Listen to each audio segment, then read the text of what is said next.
Bienvenidos a la Noche Infinita. Antes de comenzar, cuéntanos en los comentarios desde dónde nos escuchas y qué temáticas te gustaría que exploremos en el futuro. Leemos cada mensaje con atención y siempre tomamos en cuenta sus sugerencias para los próximos relatos. Sin nada más que decir, comencemos. Soy originario de León, Guanajuato, pero llevo más de 15 años rodando por las carreteras del país. Empecé como ayudante, cargando costales en mercados, hasta que un día me dieron chance de manejar una vieja Dina con doble caja. Desde entonces, no he dejado de manejar, sobre todo carga refrigerada.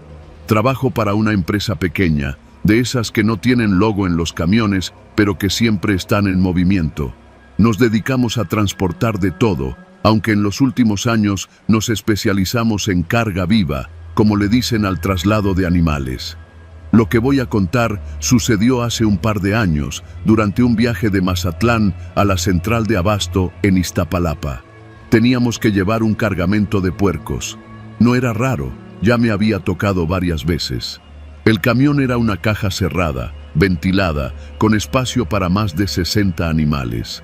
El chiste era salir por la noche, cuando el calor baja, y evitar que se sofocaran en el camino. Salí de Mazatlán como a las 9, después de que terminamos de cargar los animales. Traía una libreta con la lista de los cerdos, el peso, la hora de carga y los sellos de la revisión veterinaria. Todo en regla, como siempre. El encargado del rastro, un tipo flaco con cara de enfermo, me dijo algo que no entendí bien al principio. Me miró fijo y soltó. No te detengas por nada. Si se mueven más de lo normal, acelera. Pensé que era una broma de mal gusto. Los puercos siempre se mueven, chillan, patean. Es normal. Le respondí con un chiste para aligerar el ambiente, pero el tipo no sonrió. Solo repitió, no te detengas. Esa advertencia me vino a la cabeza cuando ya había pasado Escuinapa. Era la 1 de la mañana y el tramo estaba vacío. Solo los faros del camión iluminando la carretera. De fondo, el chillido habitual de los animales y el golpeteo de los cuerpos contra las paredes metálicas de la caja. Lo de siempre. Nada raro. Pero de pronto empezaron a sonar más fuerte. No gritos, no pataleos, sino una vibración diferente, como si algo pesado se hubiera soltado. Frené un poco para escuchar mejor. Y entonces, los ruidos pararon. Solo el rugido del motor. Me relajé. Pensé que a lo mejor había sido una curva brusca o algún puerco peleonero. Seguí avanzando. Pasaron unos 10 minutos y los golpes volvieron, pero esta vez parecían más coordinados, como si todos los animales se movieran al mismo tiempo. Era una especie de patrón, como si patearan al mismo ritmo. Pum, pum, pum. No lo puedo explicar, pero me empezó a dar una sensación horrible, como si algo estuviera mal allá atrás. Pensé en orillarme para revisar, pero recordé las palabras del tipo del rastro. No te detengas por nada.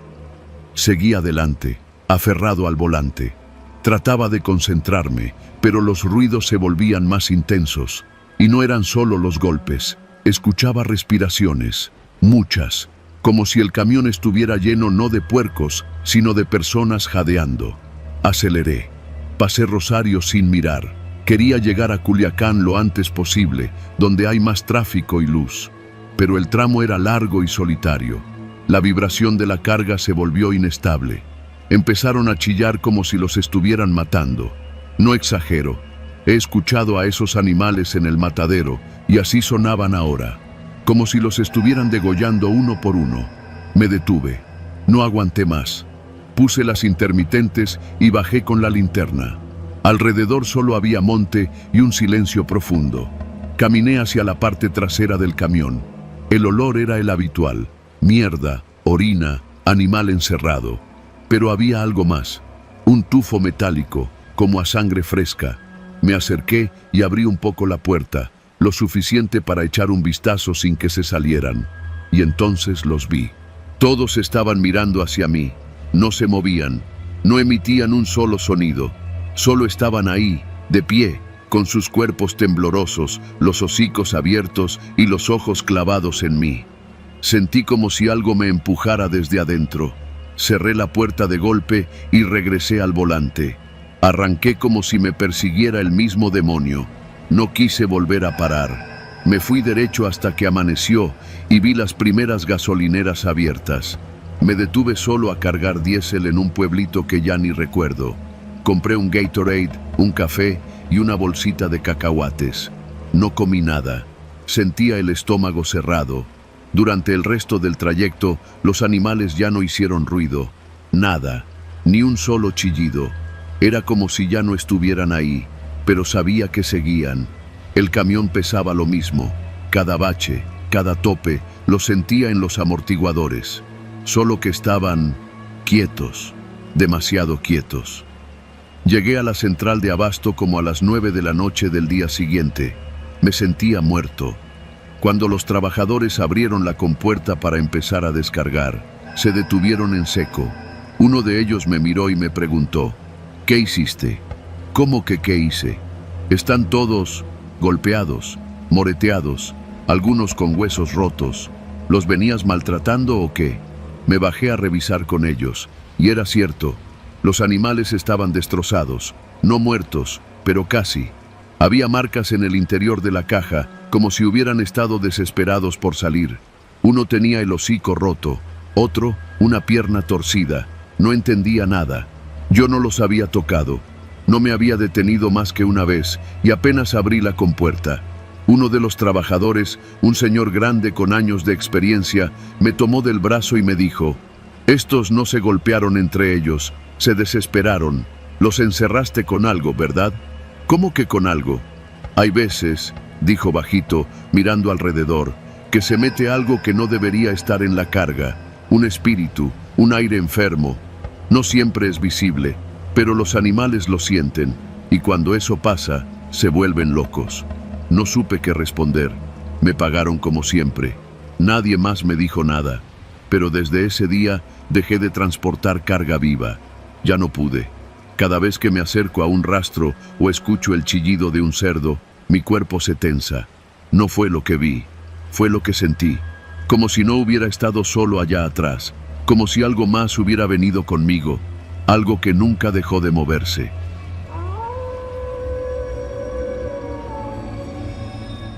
Durante casi 2 años fui chofer de tráiler en rutas de carga pesada entre la Ciudad de México y Monterrey. Una chinga, la neta. Pero se ganaba bien. Yo tenía mis rutas favoritas, las de día, con sol, donde ves pasar el paisaje seco del norte como una postal eterna. Pero también estaban esas otras rutas, las nocturnas, que cruzan por brechas olvidadas y carreteras donde las luces apenas alcanzan a espantar la oscuridad. En esas, uno se aferra al volante más por instinto que por orientación. Lo que te voy a contar me pasó hace poco más de 5 meses, una madrugada cerca de Matehuala. La recuerdo con claridad porque fue la primera vez que pensé que alguien me quería matar. No alguien en específico, más bien un grupo, como una manada.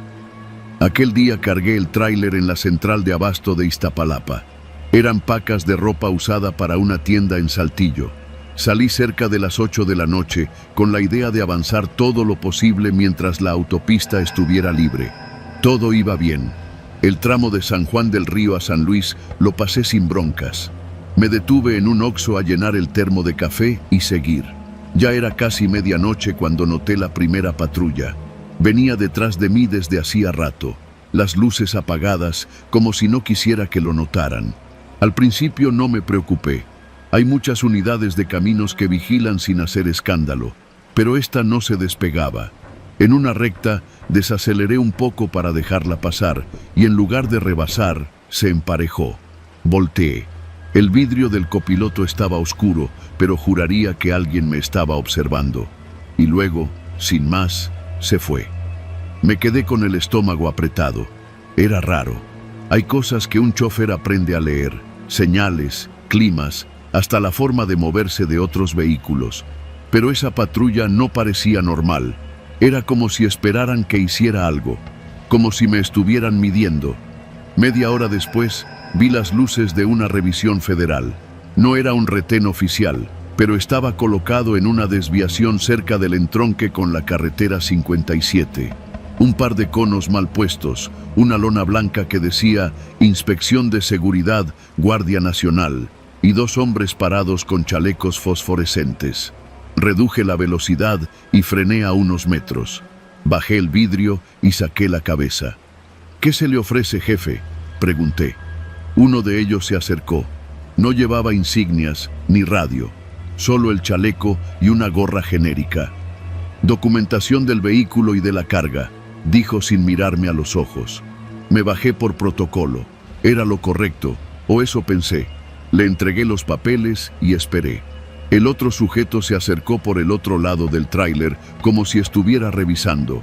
Luego ambos se alejaron, caminaron hacia una camioneta sin logos y comenzaron a hacer una llamada. Fue ahí cuando me di cuenta de que no había nadie más. No había otro tráiler, ningún carro, ni una patrulla marcada. Solo esa camioneta vieja, los dos hombres y yo. ¿Y los demás?, pregunté, fingiendo ligereza. Siempre hay más elementos en estos retenes, ¿no? No respondieron. Solo me hicieron una seña para que me acercara. Uno de ellos ya no sonreía. «Vamos a hacer una revisión más a fondo», dijo el que parecía estar al mando. «Estacione la unidad al lado». Yo sabía que algo andaba mal. No eran inspectores. Ninguno hablaba con términos técnicos. No llevaban escáneres, ni checaban placas. Pero me aguanté el miedo, fingí normalidad y obedecí. No estaba armado y estaba completamente solo. Apagué el motor, bajé y vi que uno de ellos se acercaba demasiado. No con desconfianza, con hambre. No sé cómo explicarlo, como si me mirara no como un tipo cualquiera, sino como una oportunidad. «¿Cuál es su nombre?», preguntó. «David», respondí, y al instante me arrepentí de no haber dado un nombre falso. El segundo hombre ya estaba detrás de mí. «¿Está solo?», mentí. «No, viene mi ayudante dormido en la litera». Sabía que no lo creerían, pero lo solté. El primero me miró, esa clase de mirada que te hace sentir que ya no tienes nada que hacer ahí. «Vamos a abrir la caja», dijo. Me negué. Les dije que la mercancía iba sellada, con candado de seguridad, y que romperlo solo podía hacerse en destino. Me arriesgué. «Si quieren, llamamos a la Guardia Nacional, que vengan ellos a revisar», añadí. Uno de ellos se rió, apenas una carcajada seca. El otro sacó algo del cinturón. No era un arma, era una navaja de hoja ancha, de esas que se usan más para carne que para defensa. «Tranquilo, David», dijo el primero. «Solo queremos hablar». Retrocedí. No fue por valentía, fue puro instinto. Dije algo como, «No hay nada que revisar, yo solo voy de paso», y empecé a caminar hacia la cabina. En ese momento, escuché cómo la camioneta vieja arrancaba. Me giré. Ahora había 3 hombres. Uno se había quedado adentro todo el tiempo. Me subí al tráiler sin pensarlo. Cerré la puerta con seguro y encendí el motor. Ellos no corrieron hacia mí. Solo se quedaron parados, como si estuvieran esperando algo. Una oportunidad. Aceleré. No me importó la caja, ni si arrancaba los conos, ni si me acusaban después de evadir un retén. Tomé la carretera directo a Matehuala, donde sabía que había una gasolinera con vigilancia. Durante los primeros minutos sentí que me seguían. Revisaba el retrovisor cada 5 segundos. Pero no los vi. Solo la oscuridad, solo el vacío del desierto. En la gasolinera bajé temblando. No me atreví a reportarlos. ¿Qué iba a decir? Unos tipos disfrazados de inspectores querían atraparme. Nadie me iba a creer. Pero hablé con otro trailero que estaba ahí, uno ya grande, de esos que conocen todas las rutas. Le conté lo que me había pasado. Me miró serio. «Te topaste con los cazadores», dijo en voz baja. «No son nuevos, llevan tiempo operando por estas rutas. No siempre son los mismos, pero hacen lo mismo.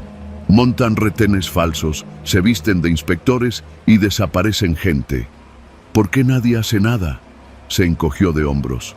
«Porque nadie sobrevive para contarlo. O si sobrevive, no habla. Esa madrugada no dormí. Llegué a Saltillo 2 horas después. Entregué la carga y cancelé las siguientes rutas. Me tomé una semana de descanso.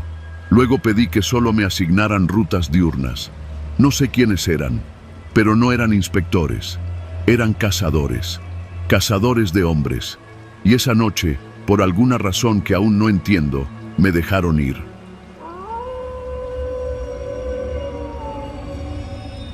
Soy Enrique López, 47 años, originario de Tepic, pero llevo más de 20 recorriendo las carreteras del norte como operador de tráiler.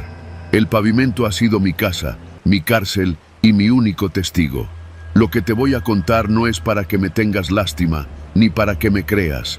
Solo quiero que si algún día vas manejando por la Libre entre Hermosillo y Santa Ana y ves un camino de terracería marcado con un letrero oxidado que dice Camino a la Esperanza, no lo tomes. Sigue derecho. No importa si te pagan doble por la entrega, no importa si se te acaba el diésel. Tú sigue. ¿Estamos? Todo comenzó hace unos 4 años.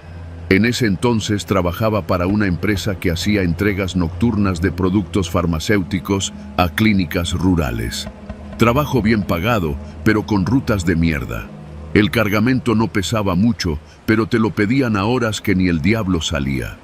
Esa noche había salido de Hermosillo con un solo encargo: entregar unas cajas de material médico a una clínica privada que, según la hoja de ruta, quedaba a las afueras de Magdalena de Quino. No era un lugar que reconociera, pero tampoco me preocupó. Muchos de esos ranchos tienen clínicas privadas clandestinas donde hacen abortos, cirugías estéticas o cosas más raras. No es mi problema. Yo solo manejo. El punto exacto estaba marcado en el kilómetro 33 de la carretera libre.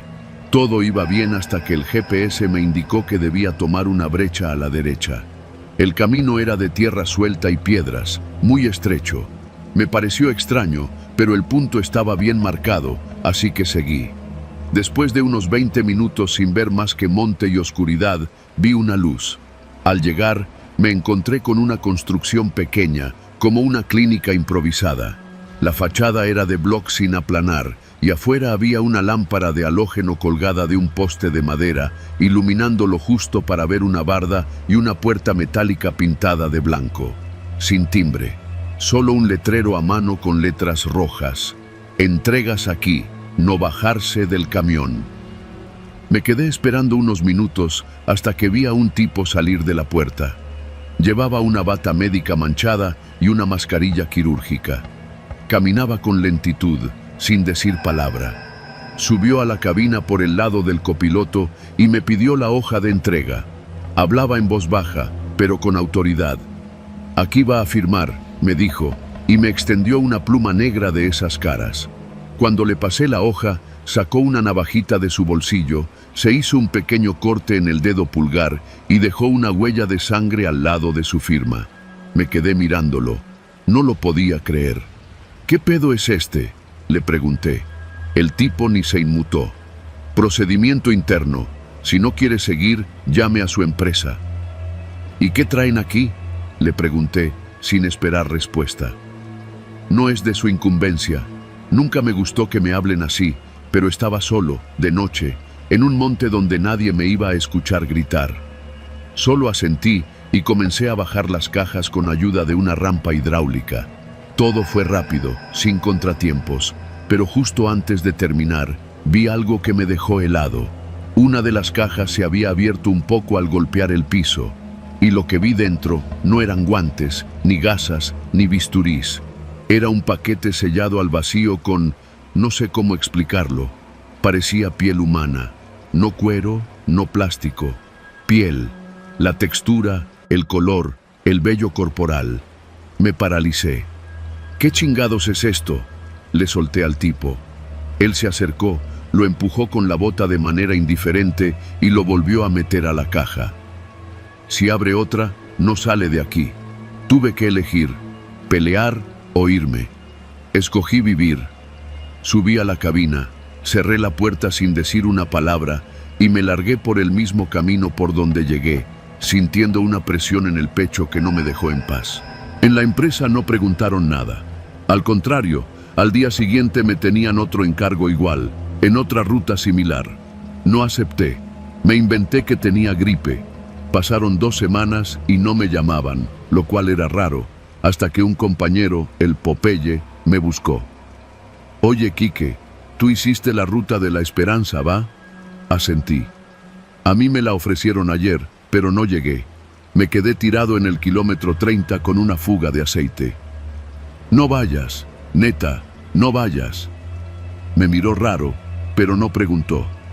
2 días después, me enteré que el Popeye había desaparecido. Lo último que se supo fue que había tomado un viaje especial hacia un punto al norte. No llegó. Lo buscaron 2 días. Nada. El GPS del tráiler fue lo que los llevó a encontrarlo. Estaba estacionado, cerrado, sin señales de violencia, pero el Popeye no estaba, ni su mochila, ni su cartera. Solo quedaba la hoja de entrega, firmada, y esta vez con su sangre. Igualito. Pasó 1 año. No hablaba de eso con nadie. Me cambié de empresa, pero nunca pude dejar de pensar en lo que vi. Hasta que un día, en una gasolinera en Imuris, mientras me tomaba un café, me senté junto a un viejito que me empezó a hacer plática. Dijo que había sido chofer de carga toda su vida. Nos entendimos al instante. Le conté lo que me había pasado, con cautela. ¿La Esperanza?, preguntó en cuanto dije el nombre. Sí, ¿la conoces? El viejo me vio con una expresión extraña, como si le acabara de decir que vi un fantasma. Hace años, en los 90, esa clínica la usaban para extraer órganos de migrantes. Los contratistas de Sonora firmaban acuerdos con médicos privados. Se hablaba de que se les ofrecía dinero a los traileros para que hicieran entregas especiales, pero nunca se hablaba más allá. Muchos desaparecieron. Otros, como tú, sobrevivieron porque no vieron demasiado. Tragué saliva. ¿Y por qué siguen operando? El viejo bajó la voz. Porque esa red está viva, hijo. Y los que saben callan. Si te firmaron con sangre, es porque ya estás en la lista. Ya te conocen. Solo es cuestión de tiempo para que vuelvan a buscarte. A las pocas semanas, regresó el mismo número privado que me había dado la ruta de La Esperanza. No contesté. Me llamaron 5 veces más. Una noche encontré una hoja en el parabrisas de mi tráiler mientras cargaba en una planta de Jalisco. Tenía la dirección del nuevo punto y al final una frase escrita con bolígrafo rojo. Ya sabe cómo funciona. No hay necesidad de más advertencias. Decidí huir. Dejé el camión, renuncié por teléfono y me regresé a Tepic. Compré una camioneta y empecé a trabajar repartiendo agua en la ciudad. No es la gran cosa, pero duermo. Y más importante, sé que si me vuelven a encontrar, no va a ser para ofrecerme otro viaje. Desde entonces, cada vez que me detengo en alguna fonda de carretera y veo a otro camionero solo, cansado, con los ojos rojos y los nervios hechos mierda, no puedo evitar preguntarme si ya firmó, no con tinta, sino con su propia sangre.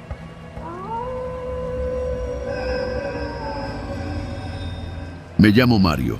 Manejo tráiler desde hace más de 15 años. Lo que viví hace poco, todavía no puedo contarlo sin que me tiemble la voz. No es una historia que se pueda compartir con cualquiera. Y no porque no me vayan a creer, sino porque uno queda marcado. Y hay marcas que, aunque no se vean, pesan. Aquella noche salí desde Monterrey rumbo a la central de abastos de Iztapalapa. Tenía una carga de plátanos de Chiapas que venía directo del sur.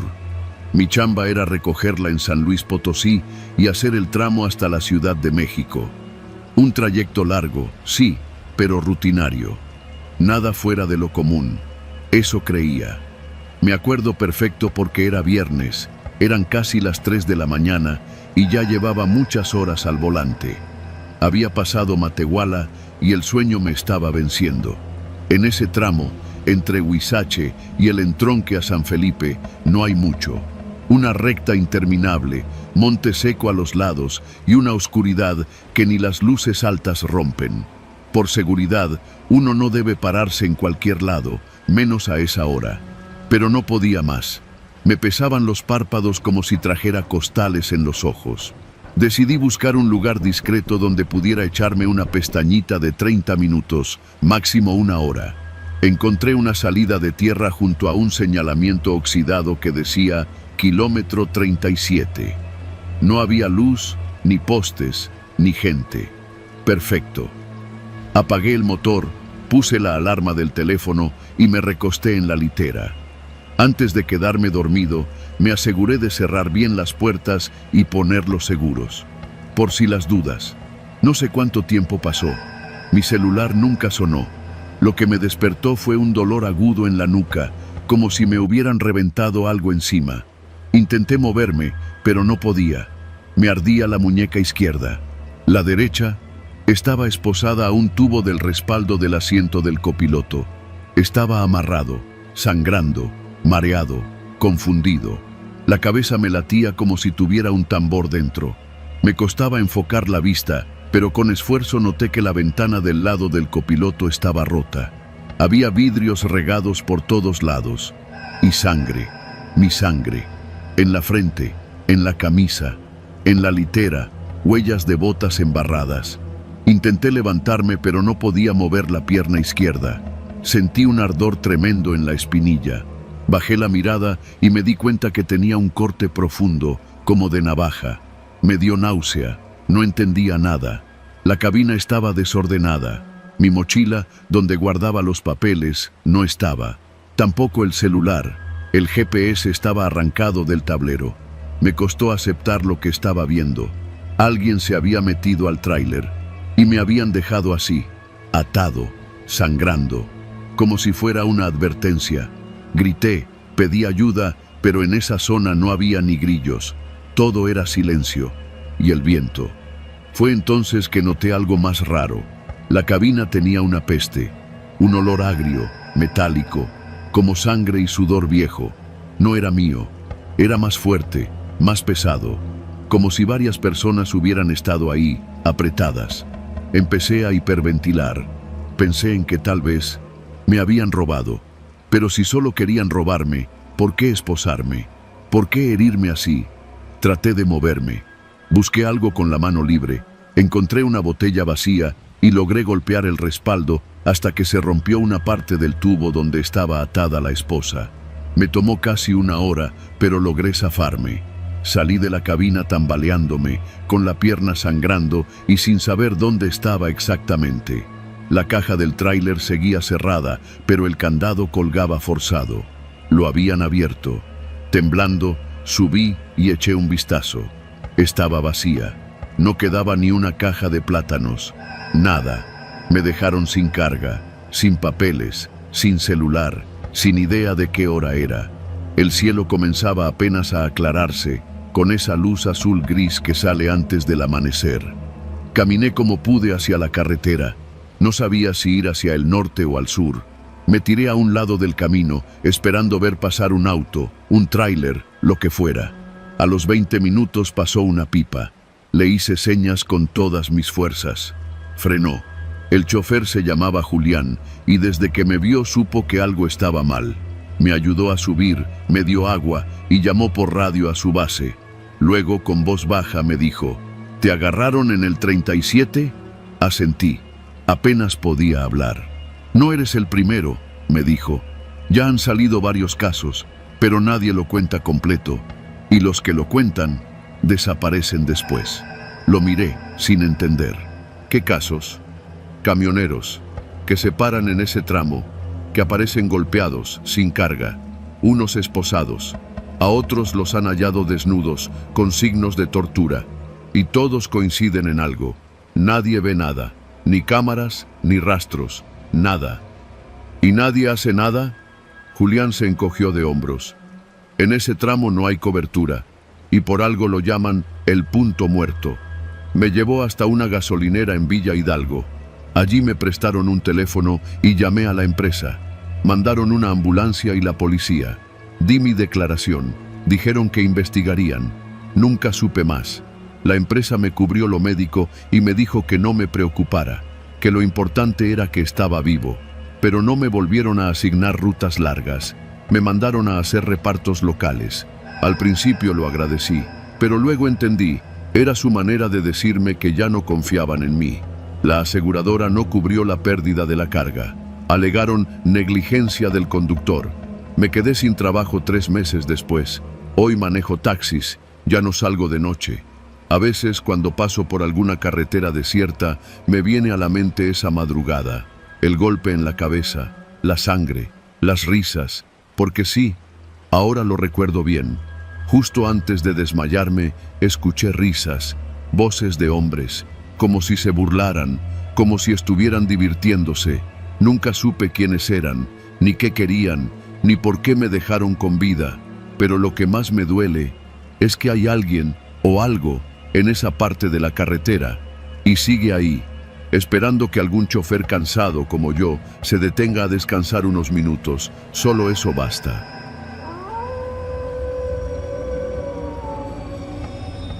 Me llamo Hugo y durante más de 15 años fui trailero.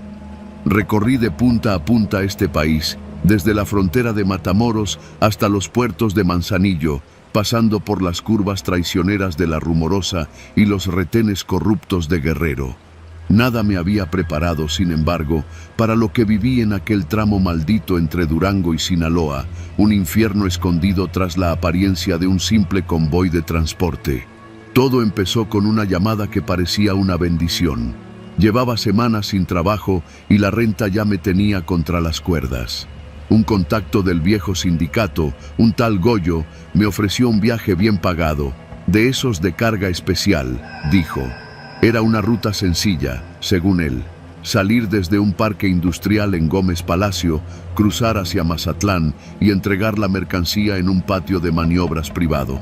Todo en una sola noche, sin escalas, sin preguntas. ¿Y qué llevo?, le pregunté, sin querer sonar desconfiado.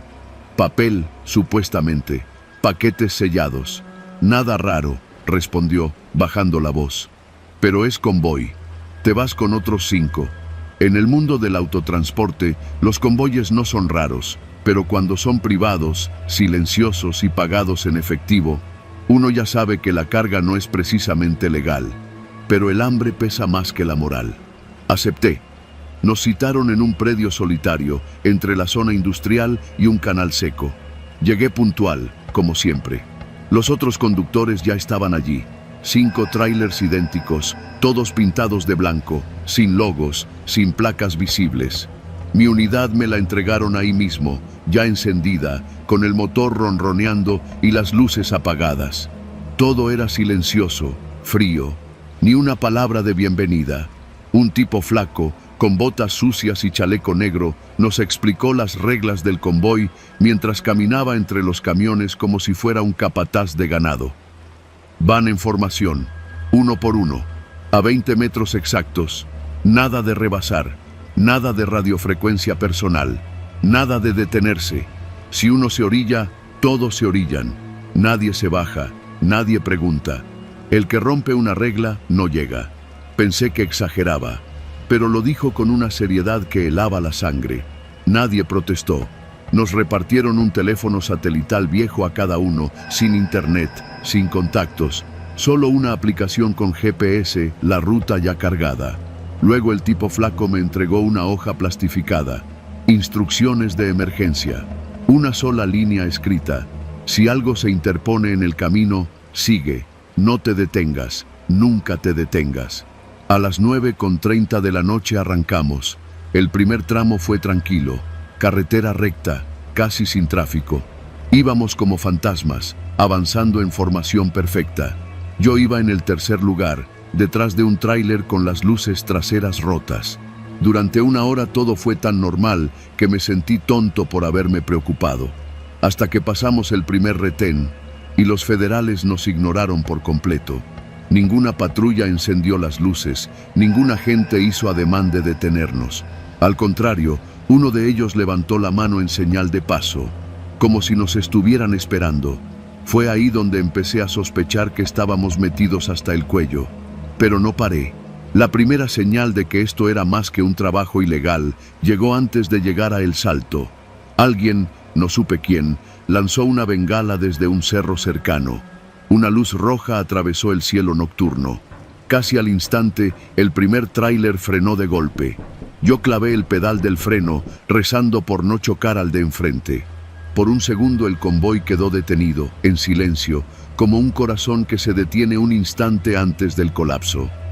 «Chingada madre», murmuré con la frente sudando. Pero nadie se bajó. El tráiler de adelante, el de las luces traseras rotas, tenía un vidrio lateral.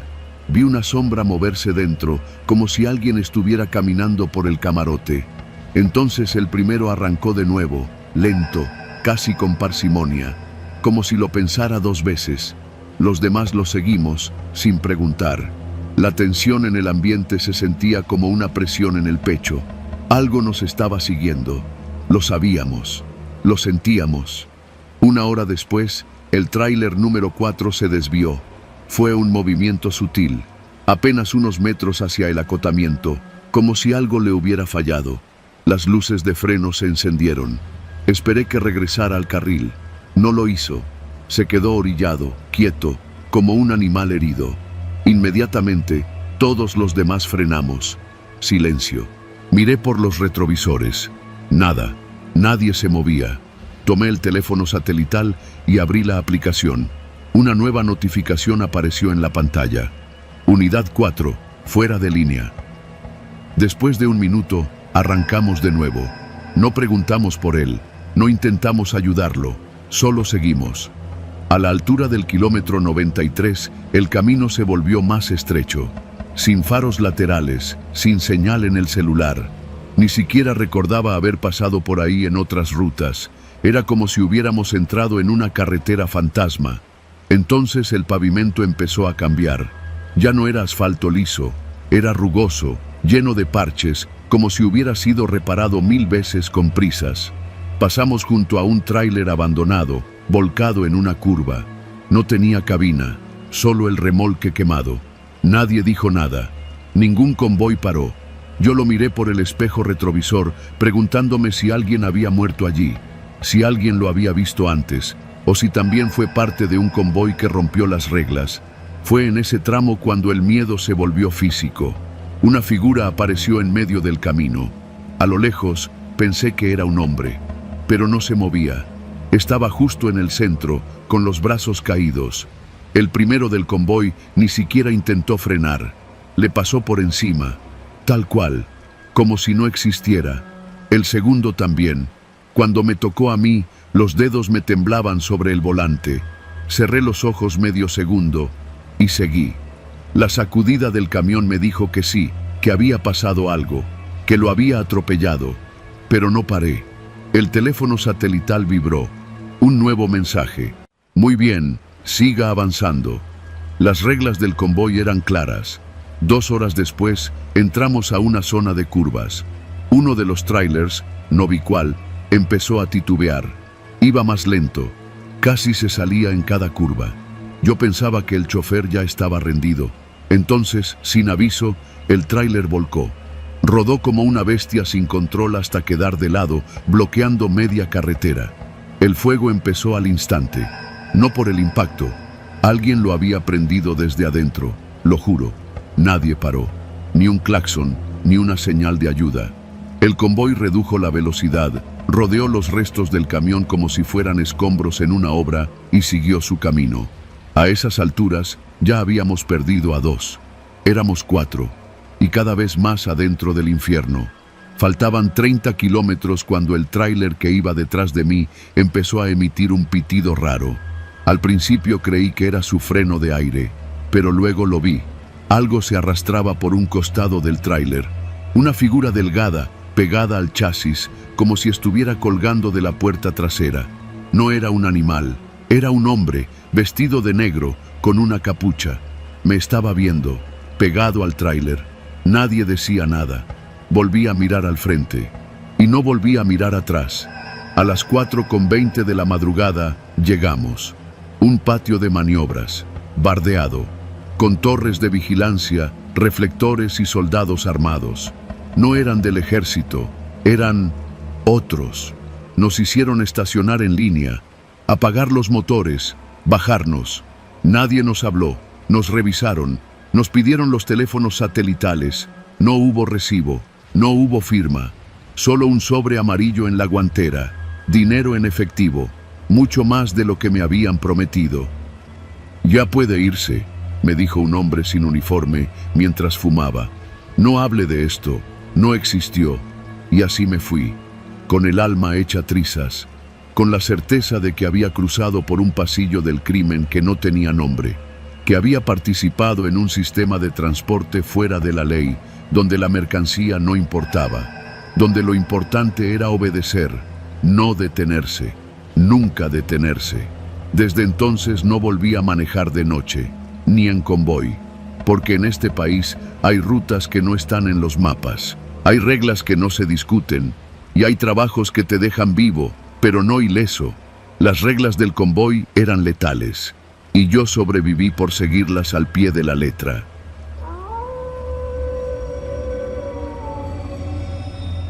Yo no sabía que el miedo tenía sonido hasta esa noche. No un grito, no un disparo. Era más bien ese zumbido constante en los oídos, como cuando el silencio pesa demasiado y tu instinto empieza a gritarte que algo está mal, muy mal. Me llamo Efraín Varela, soy camionero. Llevo más de 20 años cruzando el país sobre ruedas, desde el norte hasta la península, y he dormido en más estaciones de servicio que en mi propia cama. No soy fácil de asustar. He visto asaltos, accidentes, incendios en carretera e incluso me tocó ver a un colega morir al volcar su unidad en plena curva de la Rumorosa. Pero lo que pasó hace 2 años, en la Libre de Guadalajara a Tepic, me hizo replantearme todo. Aquel viaje empezó como cualquier otro. Cargué la plataforma en un centro de distribución en Ixtlahuacán del Río con contenedores sellados que, según la hoja, llevaban abarrotes para varias tiendas en el litoral. Nada raro. Eran casi las 5 de la tarde cuando salí. Me acompañaba mi compadre Fede, que también manejaba tráiler pero estaba de descanso, y se apuntó a acompañarme por el puro gusto de pistear al llegar. Habíamos planeado dormir en una pensión segura cerca de Compostela y seguir al día siguiente. El plan era sencillo, hasta que, claro, dejó de serlo. Justo después de pasar la desviación a Ameca, ya con el cielo oscureciendo, vimos las luces de una patrulla a lo lejos.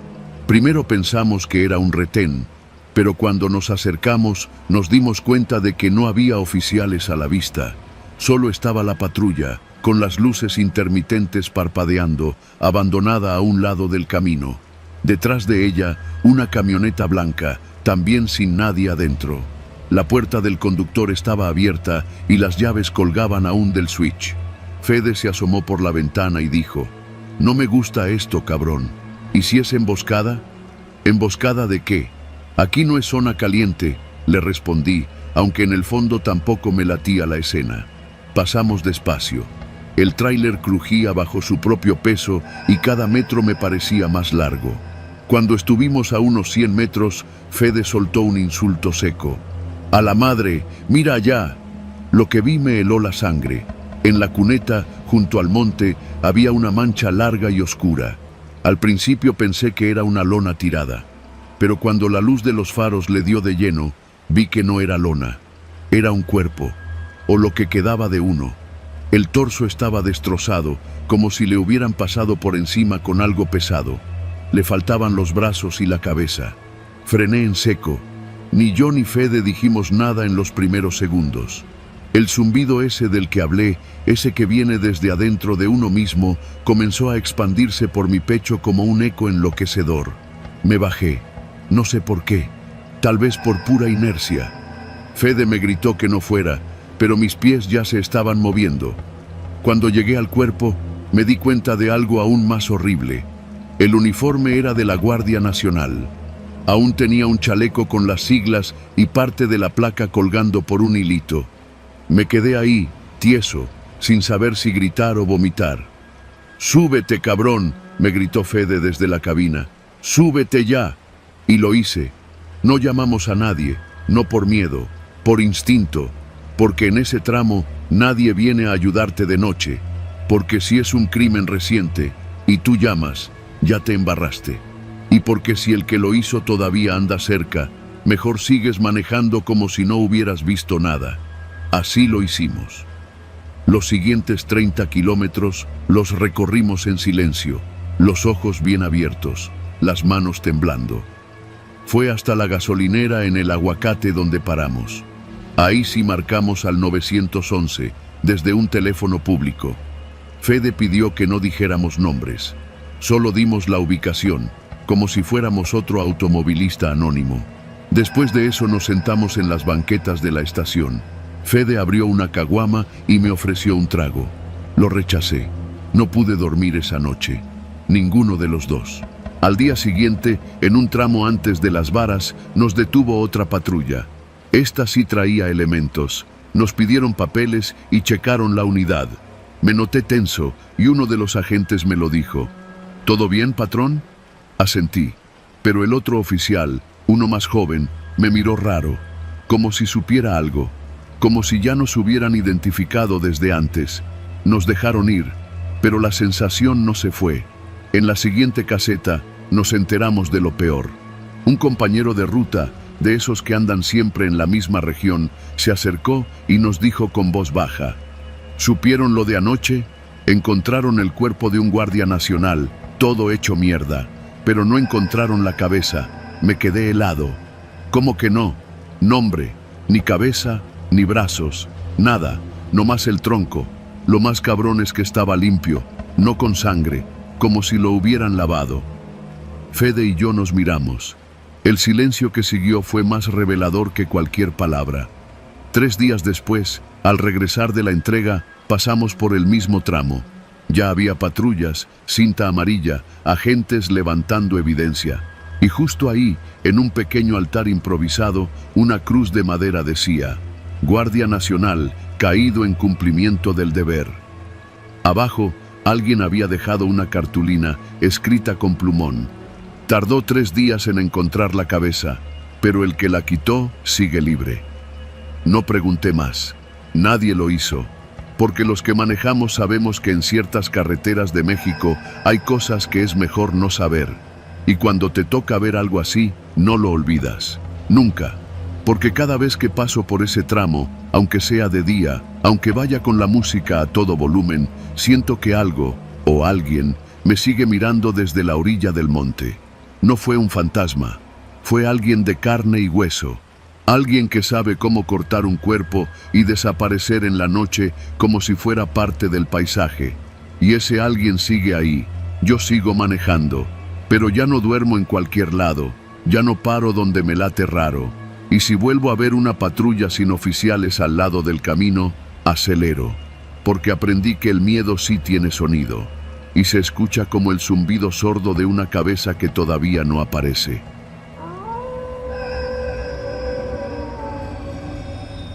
Dicen que en la carretera uno se encuentra de todo, desde paisajes que parecen de postal hasta cadáveres sin nombre. Yo he visto ambos. Me llamo Antonio, aunque los que me conocen en el gremio me dicen Toño, el Greñas. Llevo más de 20 años manejando tráiler, cruzando de un extremo al otro el país. Desde Lázaro Cárdenas hasta la frontera de Nuevo Laredo. Desde Veracruz hasta el desierto de Sonora. Y créeme cuando te digo que nada me había preparado para lo que viví hace 3 años, en un tramo olvidado de la autopista entre Durango y Zacatecas. Era septiembre. Recuerdo que lo supe porque era el mismo día que mi esposa me había pedido que no aceptara ese viaje. Estaba rara. Dijo que había soñado conmigo, con un accidente, con fuego. Yo no soy supersticioso, pero tampoco le hago el feo a una advertencia. El problema era que el cliente pagaba bien, muy bien, y yo necesitaba ese dinero. La carga era extraña. Material de construcción, me dijeron. Subieron los pallets ya empacados y sellados en un patio privado cerca de Naucalpan, donde no te dan recibo, solo una hoja membretada sin logo y un depósito en efectivo. No abras la caja, tú solo maneja, fue la instrucción. Nada nuevo para nosotros los del volante. Así funcionan muchos fletes, sin preguntas. A eso de las 10 de la noche ya estaba en la carretera. El radio encendido, no por gusto, sino por necesidad.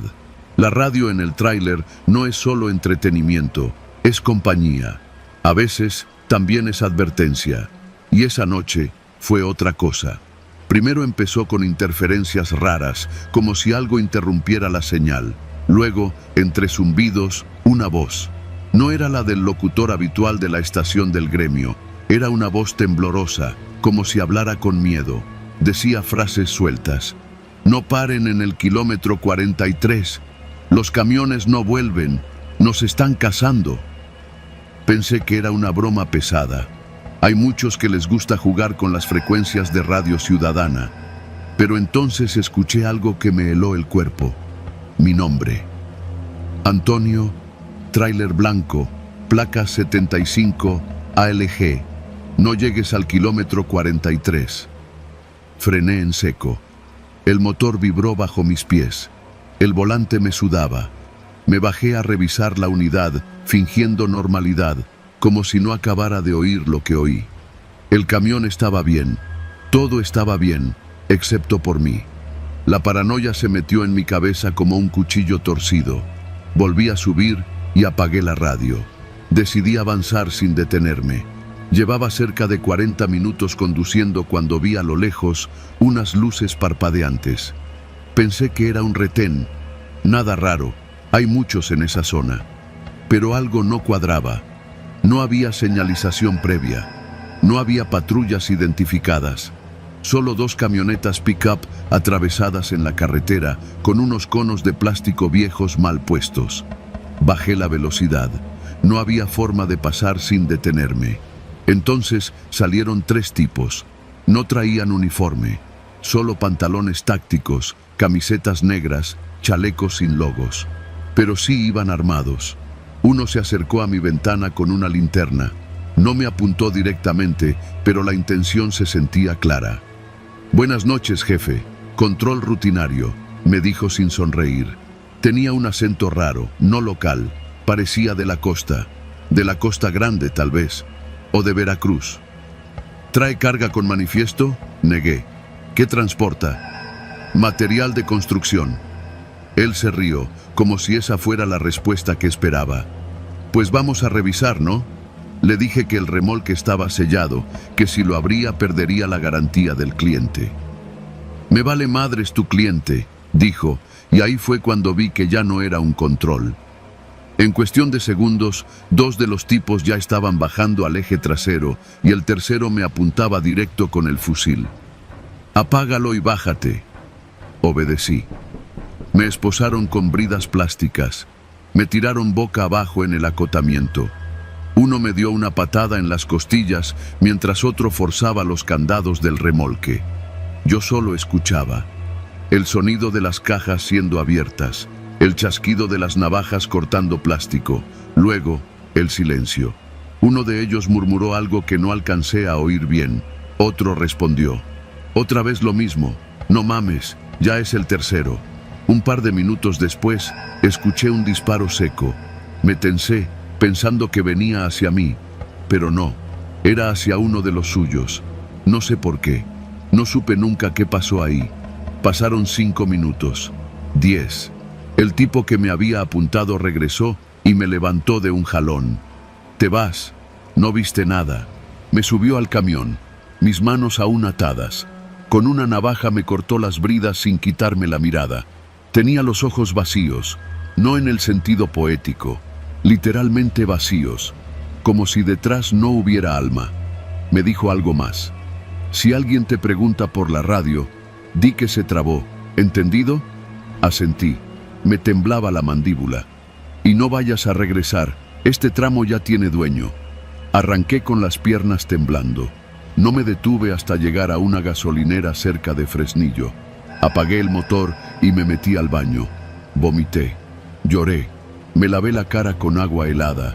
El espejo me devolvió una imagen que no reconocía. La carga. No sé qué era.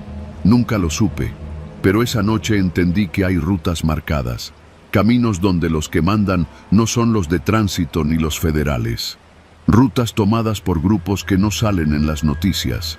Organizaciones que usan a los traileros como carnada, como transporte, como prueba. A la radio la encendí días después. Volví a sintonizar la estación del gremio. Todo normal. Música de los bookies, chistes malos, reportes de tránsito.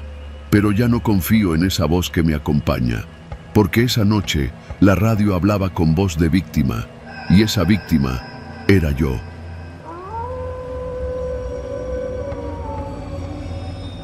Soy chofer de tráiler desde hace más de 15 años. Carretera nacional, carga pesada, tiempos de entrega imposibles y muchas madrugadas sin dormir. Me llamo Octavio y si algo he aprendido en este oficio es que el peligro no siempre viene de otros coches, ni del clima, ni siquiera de los asaltantes en la sierra. El peligro más grande va contigo, se sienta a tu lado, aunque nadie más lo vea. Y yo conocí a ese copiloto. Todo comenzó con una ruta nueva. Transportaba maquinaria pesada desde la zona industrial de Irapuato hasta una obra en las afueras de Monterrey. Me pagaban el doble por hacerlo solo y sin paradas largas, ni supervisión. Lo acepté. No era la primera vez que me aventaba una de esas de confianza, como les dicen. Salí cerca de las 9 de la noche, después de cenar unas enchiladas en un puesto afuera de la terminal. Llevaba termo de café, playlist descargada y una hielera con lo básico. Ya conoces el plan. Evitar tramos inseguros de madrugada, tomar libre la carretera de Cuota por San Luis y pasar el nudo de Matehuala antes del amanecer.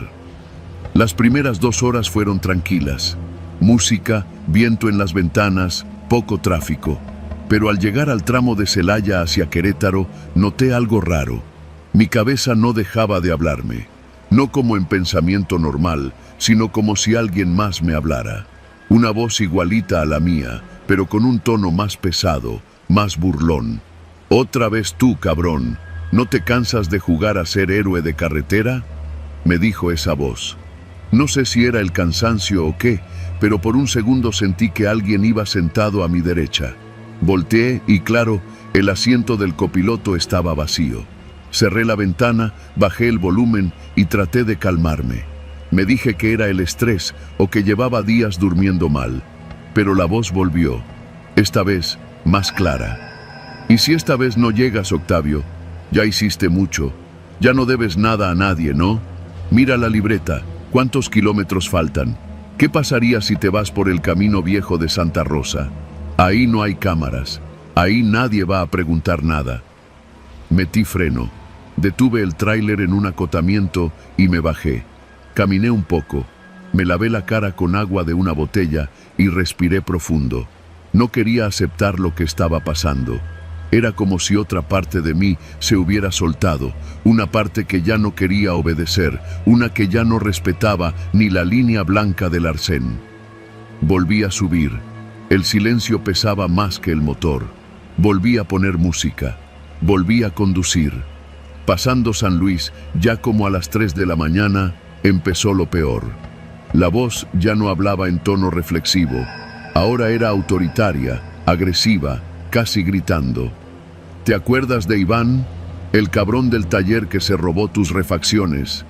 ¿Y el güero ese que se cogía a tu ex cuando tú andabas en ruta? Todos siguen vivos, Octavio. Todos siguen ganando.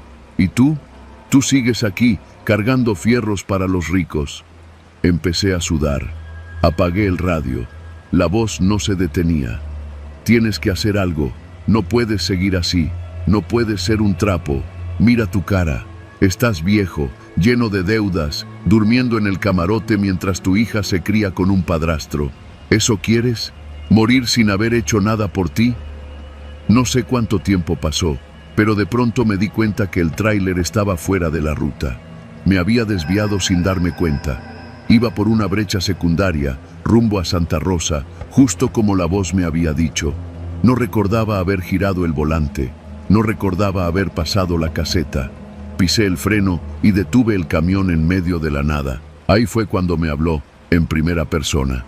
Yo soy tú, Octavio, pero sin la culpa, sin el cansancio, sin los frenos. ¿Te acuerdas cuando tenías 19 y soñabas con abrir tu propio taller? ¿Te acuerdas de lo que juraste hacerle al güero si lo volvías a ver? ¿Y qué hiciste? Nada. Te quedaste callado. Aguantaste todo como perro fiel. Pero ya no. Hoy, por fin, podemos tomar el volante los dos. Tú descansas. Y yo conduzco. Me quedé paralizado. El espejo retrovisor me devolvía mi reflejo, pero sentía que no era yo. Era el otro, el copiloto, el que ya no se callaba, el que quería sangre. Volvía a encender el motor. Quería salir de ese lugar, volver a la ruta principal, olvidar lo que fuera que estuviera pasando. Pero el GPS ya no servía. El teléfono tampoco.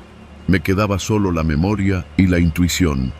Y un copiloto invisible que insistía en hablar. Conduce hasta el taller de Iván. A esa hora está solo. Lo sabes. Ya lo pensaste antes. Tú no lo harías. Pero yo sí. Yo no tengo miedo. Solo tienes que abrir la caja de herramientas. Ya está todo ahí. Ese fue el punto de quiebre. Paré en seco. Bajé. Grité como un loco. Golpeé el costado del tráiler con los puños. Pensé en llamar a alguien, pero ¿qué iba a decirles? ¿Que escuchaba mi propia voz diciéndome que matara? Volví a subir. Encendí la luz interna. Saqué una libreta del tablero y escribí algo que no supe por qué. Si mañana no amanezco, busquen el camión en la Libre 57. No estoy solo. Nunca lo estuve. Eso me salvó. Fue mi manera de sacar al copiloto del asiento, de negarle el control. Al final, regresé a la carretera principal. Llegué a Monterrey con los nervios destrozados, pero llegué. Entregué la carga y pedí licencia médica. No manejé en casi 3 meses. Me mandaron al psicólogo, al psiquiatra, incluso a unos retiros para choferes estresados. Nadie entendía bien lo que me pasaba, porque nunca lo dije con todas sus letras. Solo lo escribí. Hoy ya volví a manejar, pero con una condición. Siempre llevo a alguien real de copiloto. Otro chofer, un ayudante, lo que sea. No dejo que el asiento vaya vacío, porque cuando va vacío, esa voz regresa. Y cuando regresa, me convence de cosas que no quiero hacer. Mi copiloto no es un fantasma. Es más real que tú y que yo. Vive en mi cabeza. Es mi otra mitad. La que no perdona, la que no olvida, y en cada kilómetro me susurra. Solo espera a que me canse para tomar el volante.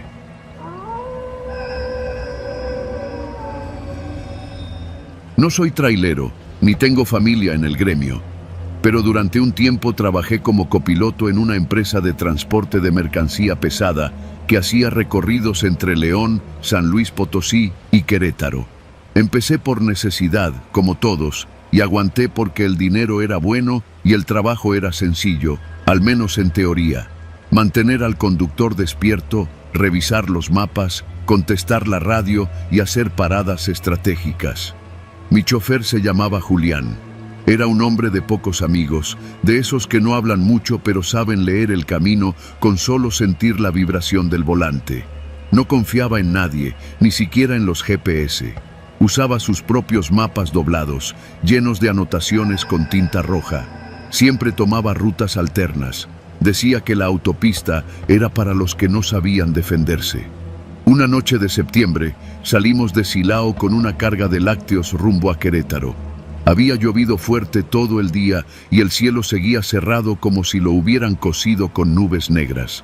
Salimos tarde, alrededor de las 10:30, y por algún motivo que nunca aclaró, Julián decidió tomar la Libre por Comonfort y Empalme Escobedo. Yo no protesté, ya me sabía la rutina. Él conducía, yo le seguía el juego. Habíamos avanzado unas 2 horas, cerca de Celaya, cuando una pipa de doble remolque se nos pegó por detrás. No tenía faros, nada, solo el reflejo ocasional de su silueta cuando pasábamos por algún tramo iluminado por postes viejos o por los destellos de los truenos. Al principio pensé que era casualidad, que el chofer simplemente nos seguía porque íbamos bien. Pero había algo inquietante. No intentaba rebasarnos ni se alejaba. Mantenía una distancia constante, apenas a unos metros del remolque. Era como una sombra, o más bien, como un espejo mudo. ¿Ya viste eso?, le pregunté a Julián, señalando por el espejo lateral. Él apenas movió los ojos y mascó su respuesta sin soltar el cigarro. Sí. ¿Por qué no trae luces? Así viajan algunos, pa' que no los agarren los de la guardia. ¿Y por qué no lo rebasamos? No es de esos. No entendí lo que quiso decir, pero tampoco quise preguntar más. Si algo había aprendido, era que Julián sabía cosas que no compartía. Pasaron 10 minutos y la pipa seguía ahí. Intenté distinguir la cabina a través de los espejos, pero era inútil. Estaba completamente apagada, como si no hubiera nadie adentro. Solo se percibía el contorno del tanque metálico en cada curva, en cada cambio de pendiente. En una de esas, Julián apagó las luces del tráiler por completo. Solo el sonido del motor nos mantenía conscientes de que seguíamos en movimiento. «¿Qué haces?», le grité. «A ver si nos sigue», respondió seco. Y sí, nos siguió. Durante 5 horas, sin luces, sin un solo rebase, sin detenerse en ningún poblado. En cada parada técnica que hicimos para revisar los neumáticos o estirar las piernas, la pipa también se detenía, aunque fuera metros atrás. No se escuchaban puertas, ni voces, ni el sonido de los frenos de aire. Era como si estuviera flotando detrás de nosotros. A eso de las 3 de la mañana, llegamos a una gasolinera en un crucero a la altura de Apaseo el Alto. Era de esas pequeñas, donde los traileros se bajan a tomar café aguado o a dormir un rato en los camarotes. Julián apagó el motor y se bajó. Yo lo seguí. Cuando miré hacia atrás, la pipa también estaba ahí, quietecita, a unos 15 metros, sin luces, sin motor encendido, sin movimiento. «¿No vas a ir a preguntarle qué chingados quiere?», le dije. Julián sacó un cigarro, lo encendió con calma y respondió: «Tú no conoces esta ruta. Hay reglas. Una de ellas es no molestar a los que viajan sin luces. Y si nos quiere hacer algo, no va a hacer nada, mientras no lo mires directo a la cabina». Esas palabras me calaron profundo. No era una superstición cualquiera, era una advertencia. Volvimos a subirnos al tráiler y arrancamos. Yo no dije ni una palabra durante los siguientes 40 minutos, pero no podía evitar mirar por el retrovisor. Y ahí estaba la pipa, en cada curva, en cada bajada. Siguió ahí cuando pasamos por la zona de Cerritos. Siguió cuando cruzamos las brechas de El Saus. Y en un tramo donde la carretera estaba rota, sin un solo poste de luz, Julián comenzó a disminuir la velocidad. Pensé que tenía algún problema mecánico, pero él solo me dijo: «No te vayas a voltear». No entendí, pero obedecí. Clavé la mirada en la carretera mientras el tráiler iba casi en cámara lenta. Entonces lo escuché, un rechinido, como de metales desgarrándose, como si alguien estuviera arrastrando cadenas por el asfalto. No lo veía, pero lo escuchaba clarito, justo detrás del remolque. «No mires», repitió Julián con más firmeza. No miré, pero lo sentí, como si algo se hubiera emparejado a nuestra derecha, justo al nivel de la cabina. Un camión, o algo como un camión, que se deslizaba sin tocar el suelo. Podía olerlo, una mezcla entre diésel quemado y óxido. No sé cómo lo logró Julián, pero mantuvo la velocidad justa para no detenerse ni acelerar. Seguimos así, en paralelo con esa cosa, durante lo que me parecieron horas. Y luego, de repente, desapareció. No hubo curvas, ni salidas, ni caminos alternos. Simplemente ya no estaba, como si se hubiera desvanecido en el aire. ¿Ya?, pregunté con la voz temblorosa. Julián asintió. Aceleró sin decir palabra y retomó la autopista. No hablamos del tema hasta días después, ya en la base. ¿Qué era?, me atreví a preguntarle mientras revisábamos los neumáticos. Dicen que a veces hay transportistas que se quedan atrapados en ciertas rutas, no por muertos, sino por otras cosas. Cosas que vieron, cosas que llevaron, cosas que no entregaron, y de alguna forma siguen manejando. Sin luces, sin nombre, solo sombra. Desde esa noche, no volví a trabajar con Julián. Renuncié una semana después. No por miedo, sino porque entendí algo. Hay caminos en México que no están hechos para todos. Caminos donde no basta con saber manejar. Hay que saber sobrevivir al silencio, a la oscuridad y a los que te siguen sin encender las luces.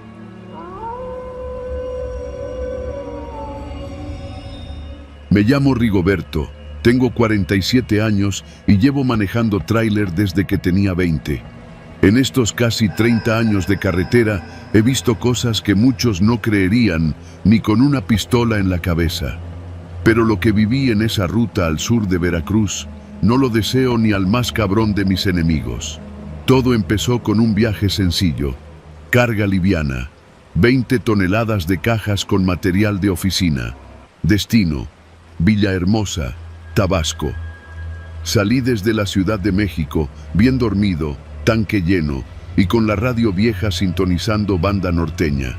Para mí, ese era un viaje de rutina. Me lo sabía de memoria. La cosa empezó a cambiar desde el primer punto de parada, una gasolinera entre Acayucan y Jaltipan. Eran más o menos las 4 de la tarde. Me bajé a estirar las piernas, eché diésel, compré un refresco y unas papas en la tiendita. Mientras esperaba el cambio, vi algo raro. Un muchacho, como de 20 y pico, caminaba entre los surtidores con la mirada perdida. Traía una camisa blanca sucia y jeans rotos. Parecía drogado o perdido. Lo saludé por cortesía. No me respondió. Pero cuando subí a la cabina, lo vi en el retrovisor. Me estaba mirando fijamente desde la banqueta, con la cabeza ligeramente inclinada. Lo raro no fue eso. Lo raro fue que, cuando arranqué y empecé a alejarme, seguí viéndolo por el retrovisor y no dejaba de mirarme, como si sus ojos me siguieran, hasta que desapareció. Pensé, seguro un indigente loco. No era la primera vez que veía algo así. Me limpié el sudor de la frente y seguí manejando. La segunda parada fue horas después, ya entrando la noche. Me detuve en una fonda que siempre usábamos los camioneros, el Gallo Rojo. Comida barata, baños limpios, buen café. El comedor estaba vacío. Solo un par de traileros en otra mesa, uno de ellos cabeceando. Pedí una milanesa con arroz y tortillas. La señora me la llevó rápido, pero se quedó ahí, parada a mi lado. Yo, incómodo, le pregunté si pasaba algo.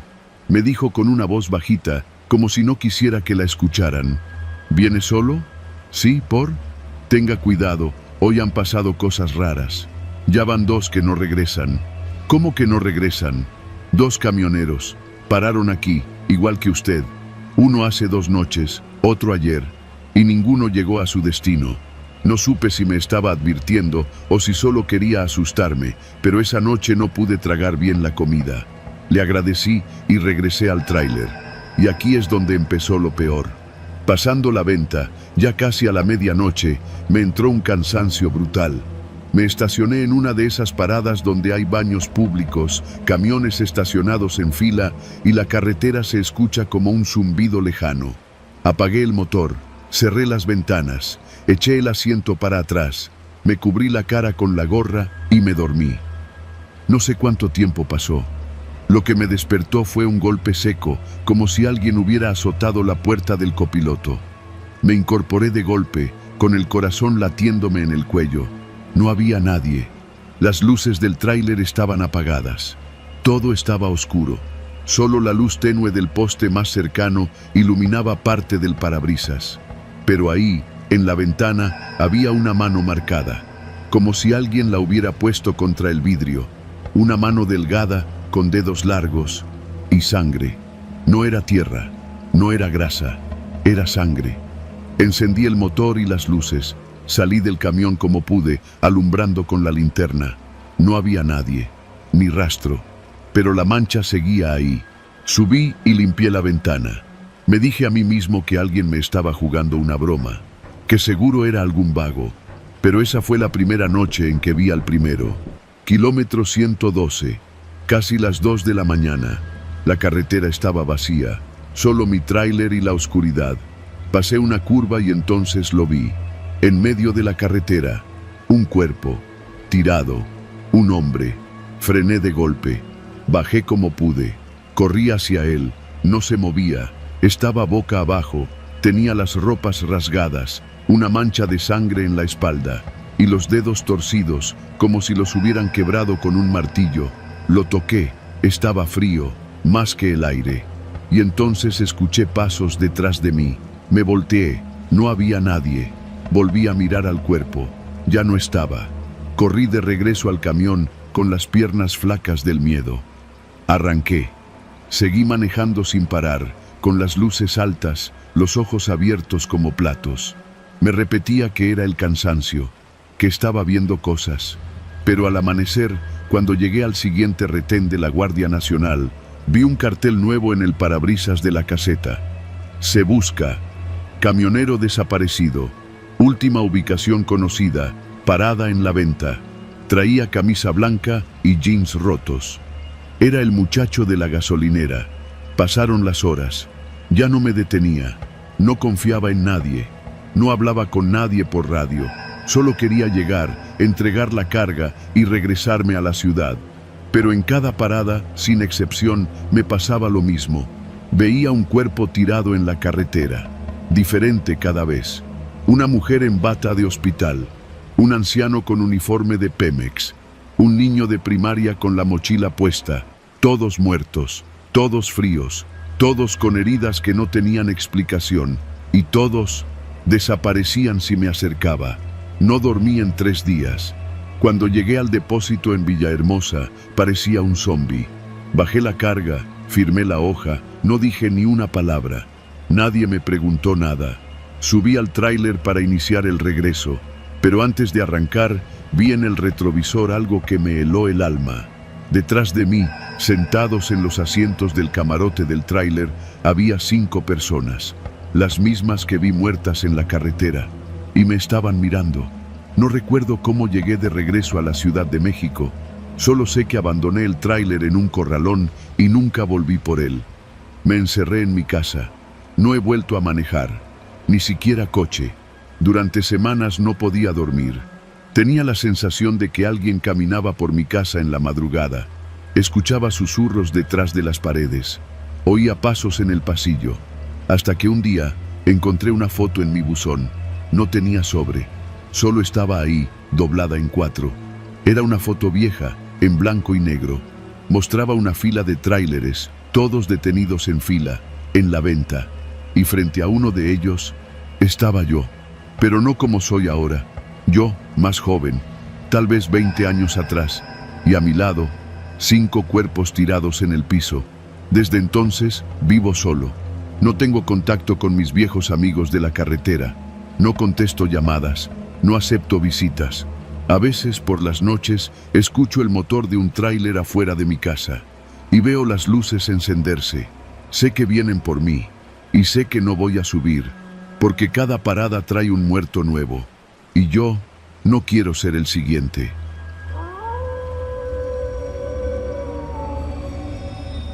Subí y limpié la ventana. Me dije a mí mismo que alguien me estaba jugando una broma, que seguro era algún vago. Pero esa fue la primera noche en que vi al primero. Kilómetro 112, casi las 2 de la mañana. La carretera estaba vacía, solo mi tráiler y la oscuridad. Pasé una curva y entonces lo vi. En medio de la carretera, un cuerpo, tirado, un hombre. Frené de golpe, bajé como pude, corrí hacia él, no se movía, estaba boca abajo, tenía las ropas rasgadas, una mancha de sangre en la espalda, y los dedos torcidos, como si los hubieran quebrado con un martillo. Lo toqué, estaba frío, más que el aire. Y entonces escuché pasos detrás de mí. Me volteé, no había nadie. Volví a mirar al cuerpo. Ya no estaba. Corrí de regreso al camión con las piernas flacas del miedo. Arranqué. Seguí manejando sin parar, con las luces altas, los ojos abiertos como platos. Me repetía que era el cansancio, que estaba viendo cosas.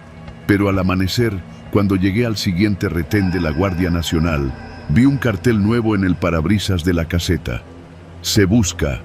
Camionero desaparecido. Última ubicación conocida. Parada en la venta. Traía camisa blanca y jeans rotos. Era el muchacho de la gasolinera. Pasaron las horas. Ya no me detenía. No confiaba en nadie. No hablaba con nadie por radio. Solo quería llegar, entregar la carga y regresarme a la ciudad. Pero en cada parada, sin excepción, me pasaba lo mismo. Veía un cuerpo tirado en la carretera. Diferente cada vez. Una mujer en bata de hospital. un anciano con uniforme de Pemex, un niño de primaria con la mochila puesta, todos muertos, todos fríos, todos con heridas que no tenían explicación, y todos desaparecían si me acercaba. No dormí en 3 días. Cuando llegué al depósito en Villahermosa, parecía un zombi. Bajé la carga, firmé la hoja, no dije ni una palabra. Nadie me preguntó nada. Subí al tráiler para iniciar el regreso, pero antes de arrancar, vi en el retrovisor algo que me heló el alma. Detrás de mí, sentados en los asientos del camarote del tráiler, había 5 personas, las mismas que vi muertas en la carretera, y me estaban mirando.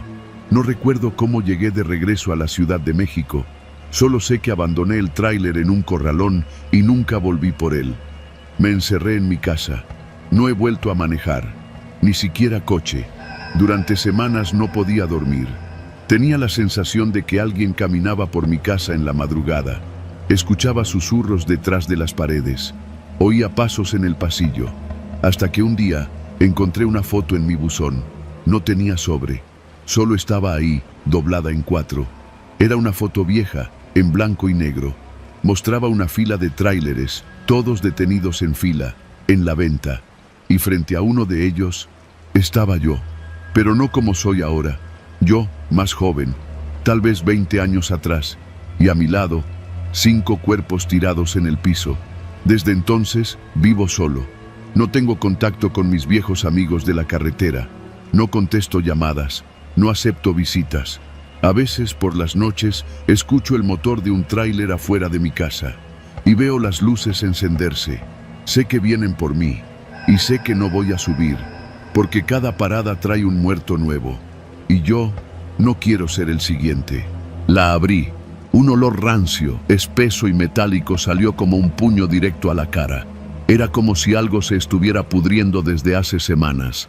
Alumbré con la linterna y lo que vi me dejó paralizado. El remolque estaba vacío. No había cajas, ni tarimas, ni nada. Solo un costal sucio en el fondo, moviéndose. Retrocedí, pero antes de que pudiera hacer nada más, alguien salió gateando de la sombra. Era un hombre, desnudo, flaco como palo, cubierto de lodo y sangre seca. Tenía las muñecas marcadas como si hubiera estado amarrado durante días. Me miró con unos ojos que parecían de otro mundo. «Por favor», dijo con la voz raspada, «no me regreses ahí». Me temblaban las piernas. Quise hablar, preguntar quién era, pero no pude. Y entonces, detrás de él, otra figura se arrastró. Era más pequeña, tal vez una mujer, con la cara cubierta de vendas sucias. Me miró de reojo y supe que algo horrible había pasado en ese tráiler. Algo inhumano. No esperé más. Llamé a emergencias mientras los ayudaba a salir. No sabía quién los había metido ahí, pero no era una simple carga extraviada. Era tráfico de personas. Y lo peor, no eran los únicos. Horas después, ya con la policía, la Guardia Nacional y los de la empresa, inspeccionaron el tráiler.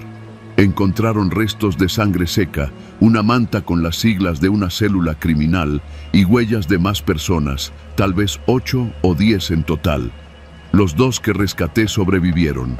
Uno de ellos, el hombre, me confesó desde el hospital que los habían subido en Veracruz, en un embarque clandestino.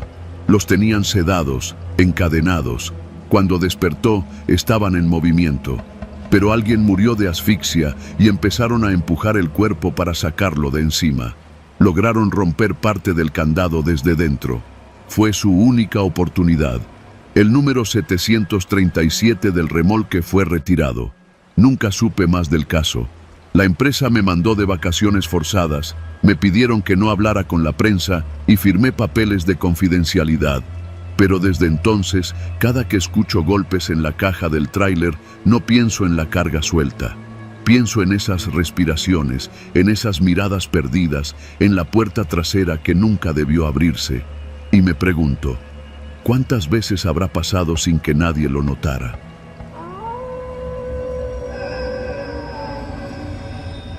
Trabajo como ayudante de una empresa de transportes en el norte de Veracruz, cerca de Tuxpan. No soy camionero, aunque todos me conocen en la terminal como el Chavo del Diésel. Mi trabajo consiste en llenar tanques, revisar presiones de llantas, hacer cambios rápidos de aceite y, sobre todo, estar disponible en cualquier emergencia. Básicamente, soy un comodín. Casi todos los camioneros me respetan, casi todos. La base donde trabajo es grande, sucia, ruidosa. Las unidades llegan de madrugada, calientes como comales, con los frenos al rojo vivo. Algunos choferes son buena gente, otros no.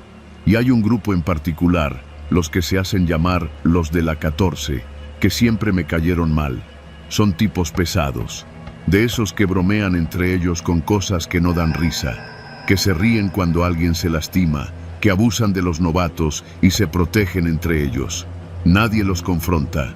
Son 6 en total, pero los líderes son Memo y Chuy. Yo nunca tuve problemas con ellos directamente, hasta hace como 3 meses. Fue por una pendejada. Una noche Memo me pidió que le llenara el tanque sin que se registrara en el sistema. «Te toca una lana si no anotas nada», me dijo. Me negué. No era tanto por la ética, a veces sí lo hacía, no te voy a mentir, sino por el tipo de cliente que traía ese viaje. Sabía que revisaban todo. Si me agarraban a mí, me botaban. Y Memo, como si nada. El problema fue que a los 3 días alguien me robó la mochila con mi celular y mis identificaciones de la bodega. Nunca apareció. Sospeché, pero no acusé. Pasó el tiempo y los de la 14 me traían entre ceja y ceja. Me aventaban las herramientas, me hacían bromas pesadas y cuando algo salía mal, me echaban la culpa. Yo aguanté. Lo que no sabía era que me estaban cocinando algo peor. El viernes pasado, cerca de las 6 de la tarde, me llamaron de emergencia para suplir a Jorge, un chofer que se había accidentado. La empresa tenía una entrega urgente en Tampico y necesitaban que alguien llevara el tractocamión con la caja hasta una zona de transferencia. Nunca había manejado una unidad tan grande en carretera, pero tengo licencia tipo E, así que acepté. Me dijeron que todo estaba listo, que el camión estaba revisado, con la carga asegurada. Tenía que salir de inmediato. Cuando me dieron la llave, noté que la unidad era la CN844, una caja refrigerada que usualmente manejaba Memo. Me pareció raro, pero el despacho dijo que Memo había rechazado el viaje. «Está enfermo», dijeron. Salí de la base justo antes de que oscureciera. El camión traía frenos de aire, suspensión buena, y aunque la dirección estaba un poco dura, no me preocupé. El camino de Tuxpan a Tampico es largo, recto por tramos, con muchas curvas cerradas y bajadas intensas entre Tantoyuca y Ébano. La primera parte del trayecto fue tranquila. Manejé con precaución, escuchando un corrido de fondo para mantenerme despierto. Llevaba menos de 2 horas cuando empecé a notar algo raro. Cada vez que pisaba el freno en bajadas, sentía una ligera vibración, como si algo no estuviera del todo firme. Paré a la orilla del camino, revisé visualmente las mangueras y las válvulas. Nada anormal. Supuse que podía ser desgaste de balatas. Seguí. Al llegar al kilómetro 107, justo antes de una bajada larga conocida como La Sierpe, porque hace un zigzag peligroso entre cerros, sentí el freno de motor más débil de lo normal. Bajé de velocidad, metí cambio y me preparé. Pero al empezar la pendiente, pisé el pedal del freno y no pasó nada. El pedal se fue hasta el fondo como si pisara una esponja mojada. Nada, ni un solo chasquido de presión. Intenté usar el freno de motor otra vez. Nada. Jalé el freno de emergencia y sentí un tirón breve, pero enseguida empezó a vibrar el volante de manera brutal. La caja se movía como si se fuera a voltear. No estaba bajando, estaba cayendo. La carretera se volvió un infierno. Los árboles pasaban como látigos verdes a los costados. Los autos que venían en sentido contrario se abrían, tocaban el claxon, me hacían luces. Yo solo sostenía el volante con ambas manos y trataba de mantenerme en la línea, mientras el camión botaba como un toro sin riendas. A lo lejos vi la curva más cerrada de todas, esa donde hace unos meses un doble remolque se estampó y murieron 3 personas. Sabía que si no frenaba, me iría directo al barranco. Mi única opción era tirarme contra la ladera y dejar que el terreno me frenara. Lo hice. Giré con todo, soltando el volante para no romperme los brazos. La unidad se fue contra la maleza, la caja se dobló con un estallido de fierros y todo se volvió un estruendo de golpes, vidrios, polvo y ramas rompiéndose. Cuando todo paró, estaba colgando del cinturón, con la cara sangrada por los vidrios y el pecho ardiéndome por el golpe del volante. Pero estaba vivo. La ambulancia tardó más de 40 minutos. Mientras tanto, varios campesinos que escucharon el estruendo se acercaron y me ayudaron a salir. Uno de ellos me dijo que había visto pasar el camión como alma que lleva el diablo, que pensó que iba sin conductor. Llamaron a la Guardia Nacional y mientras llegaban, uno de los campesinos me ofreció agua. Yo apenas podía hablar. Al día siguiente, ya en el hospital, llegó un supervisor de la empresa. Su cara era pálida. Me dijo que habían revisado la unidad. Los frenos habían sido cortados. Las líneas de aire estaban seccionadas con un corte limpio, como de cúter. El mecánico de planta, un tipo que me cae bien, me confesó por mensaje algo peor. No solo estaban cortados, habían disimulado el corte metiendo pegamento para que aguantara unos kilómetros y luego fallara por completo. Fue intencional. Alguien quería que ese camión no llegara. El único que sabía de ese viaje a última hora era el despacho y los de la 14. Desde entonces no he vuelto a trabajar. Estoy en casa, recuperándome. Me fracturé 2 costillas y tengo una cicatriz en la frente que me arde cada vez que la toco. La empresa me pidió discreción, incluso me ofrecieron una indemnización si no presentaba denuncia. Me dijeron que no querían problemas con los sindicatos. Pero yo sí quiero problemas. Tengo nombres, tengo pruebas y tengo rabia. No soy un héroe ni busco justicia poética.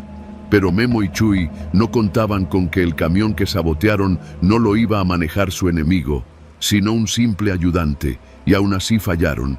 La próxima vez no será tan fácil, porque yo no olvido.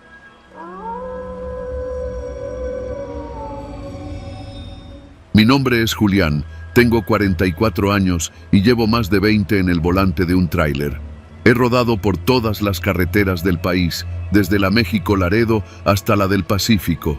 Pero nada, escúchame bien, nada me había preparado para lo que viví una noche en la autopista de cuota entre Puebla y Veracruz. Esa carretera me la sé de memoria, curva por curva, porque es de las más peligrosas, sobre todo con neblina. Pero esa noche, ni la neblina, ni los frenos, ni las pendientes fueron el problema. Esa noche, la última carga fue una persona viva. Todo empezó como cualquier otro viaje. Había salido del parque industrial de Cuautitlán alrededor de las 6 de la tarde, con la encomienda de llevar equipo médico a un almacén en Córdoba. Era una carga sencilla, nada del otro mundo.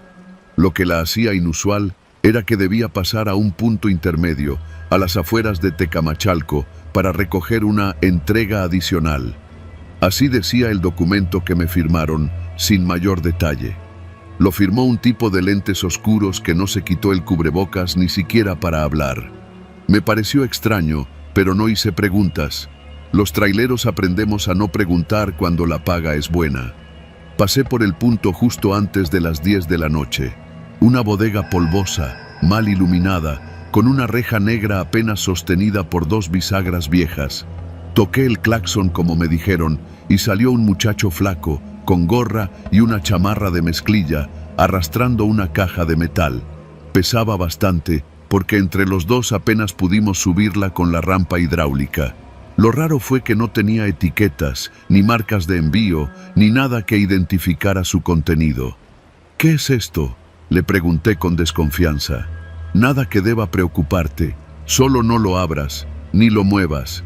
Llévalo directo a Córdoba, alguien lo recogerá en el destino, respondió con una voz seca, mientras me extendía otro comprobante de carga, firmado por el mismo tipo del parque industrial.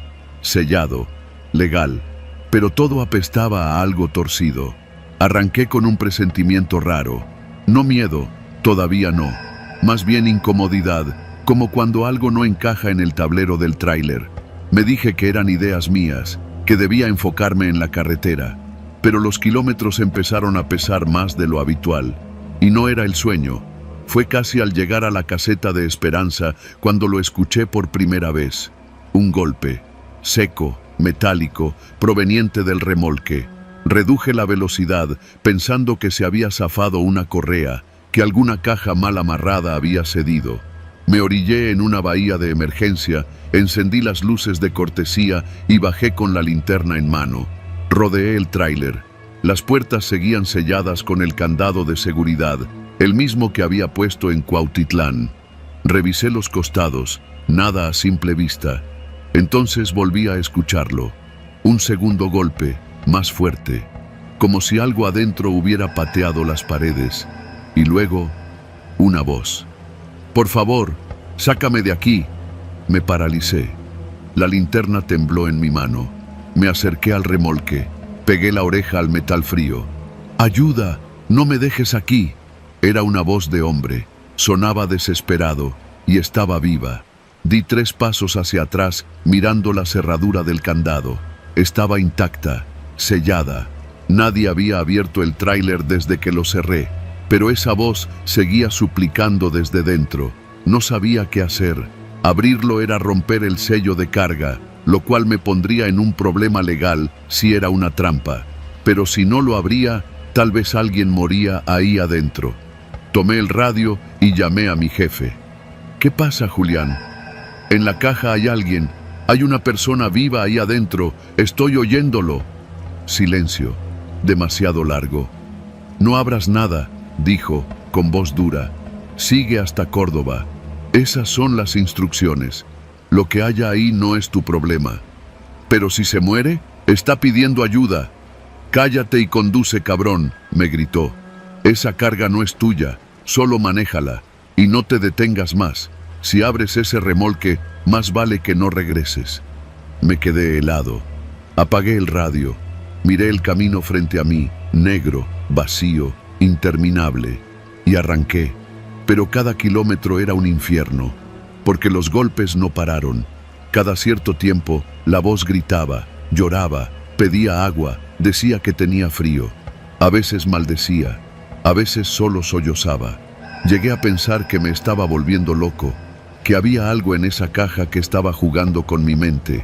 Pero no, la voz era real. Al cruzar el entronque a Orizaba, me detuve de nuevo. Esta vez no por fallas, esta vez por humanidad. Ya no podía más. Rompí el sello. Abrí las puertas, y allí estaba, un hombre joven, no mayor de 30 años, metido dentro de una jaula soldada a la caja del tráiler. No tenía camisa. Estaba empapado en sudor, sus ojos inyectados de sangre. Golpeaba los barrotes con lo poco de fuerza que le quedaba. «Gracias, Dios, gracias. Sácame de aquí», gritó al verme. Quise entrar, ayudarlo, pero me detuve. Algo no estaba bien. A los pies del hombre había un colchón de hule espuma y cadenas rotas. También una bandeja de comida a medio terminar, como si alguien lo hubiera estado alimentando ahí. No era un secuestro reciente, era algo más viejo, más instalado, como si fuera parte de un sistema. «¿Quién te puso aquí?» «No sé, me sacaron de un hospital hace meses, me han movido de ciudad en ciudad. Tú eres el primero que se detiene». Pensé en llamar a la policía, en hacer lo correcto, pero el radio sonó. «Julián, sabemos que abriste el tráiler, no seas pendejo, regresa al camino o te vamos a ir a buscar». La señal venía del mismo canal de mi empresa, pero no era mi jefe, era otra voz, fuerte, fría, con tono de amenaza. El muchacho me miró, suplicante. «No me dejes aquí, por favor, ya no aguanto más. Me drogan, me inyectan cosas, me llevan como animal». Tenía que decidir. En ese momento, subí a la cabina. Busqué una llave que llevaba oculta. Siempre cargo con una cortadora de candados por si se atoran los cerrojos. Corté las cadenas de la jaula. El muchacho salió arrastrándose, apenas con fuerza para sostenerse en pie. Le di mi botella de agua. Me dijo su nombre, Emiliano. «No tengo a dónde ir», me dijo. «Yo te llevo», le respondí. «Pero primero, vamos a desaparecer». Apagué el GPS del tráiler. Tomé un desvío hacia una comunidad en las faldas del pico de Orizaba, donde tengo un compadre que maneja un taller. Le dejé la caja del tráiler con una historia falsa sobre una avería. A Emiliano lo escondí en la caja del dormilonera. Esa noche dormimos en la carretera, bajo una llovizna callada. Días después, con ayuda de mi compadre, lo llevamos a un albergue seguro. Cambió su nombre. Se fue a otro estado. Yo renuncié. Los de la empresa me buscaron. Me ofrecieron dinero para que regresara, para que olvidara todo. Les dije que no, que si volvían a llamarme, yo hablaría. Nunca más supe de ellos. Hoy manejo para mí.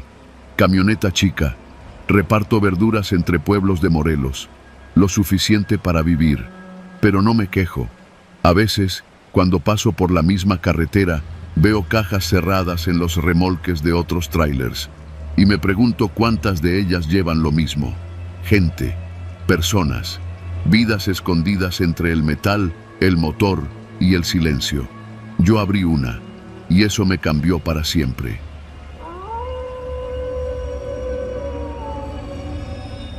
Me llamo Pedro Vargas, y durante casi 10 años fui trailero, uno de esos que recorren miles de kilómetros en la cabina de un Kenworth, tragando kilómetros como si fueran tortilla con sal. Lo dejé hace poco, no por gusto, sino por miedo. Un miedo que no me dejó volver a tomar un volante en la madrugada. Todo comenzó cuando decidí huir de Tamaulipas. Allá la cosa se puso dura. Los cobros de piso se salieron de control y muchos compañeros comenzaron a desaparecer. No era raro escuchar que uno u otro no regresó de Laredo, como si la carretera se los hubiera tragado. Pero uno sabe que no es la carretera, sino la gente que manda en ella. Yo tenía una deuda, no con el banco ni con la empresa, con gente de esas que no puedes dejar de pagar.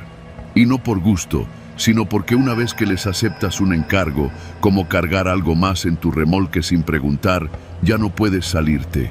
Pero una noche me harté. Recogí a mi esposa y a mis 2 hijos, nos fuimos a casa de una tía en León. Y ahí, poco a poco, comencé de nuevo, con otro nombre, otra licencia, otro número en la placa del tráiler. Fui a dar a una pequeña empresa de transporte en Celaya. Parecía que había escapado.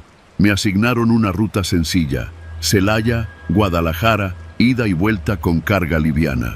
Nada de frontera, nada de norte, nada que me hiciera recordar el infierno del que había salido. El patrón, don Álvaro, un señor grande que olía a cigarro y ungüento para el reuma, me cayó bien desde el principio. Él no hacía preguntas y yo no daba explicaciones. Durante semanas todo estuvo en calma, hasta que un viernes por la tarde, mientras revisaba niveles antes de salir a Guadalajara, se me acercó uno de los ayudantes del patio. «Pedro, te están buscando allá afuera». Era un hombre, moreno, delgado, con barba de días. No me sonaba, pero en cuanto me habló, supe que el pasado me había alcanzado. «¡Qué milagro! El perico», dijo sonriendo. Pero no era una sonrisa amable. «Qué bueno que no te has olvidado de los favores pendientes». Intenté negar, hacerme el tonto, pero me cortó. «No te apures, no venimos a lastimar a nadie. Solo es una entrega sencilla, una bolsita, nada de armas ni polvo, solo papel. La llevas con la otra carga, va bien guardada. Lo de siempre». Le dije que ya no hacía eso, que estaba limpio, que tenía familia. El hombre sonrió otra vez y dijo algo que me congeló. «También la familia se carga, ¿no?». Y se fue.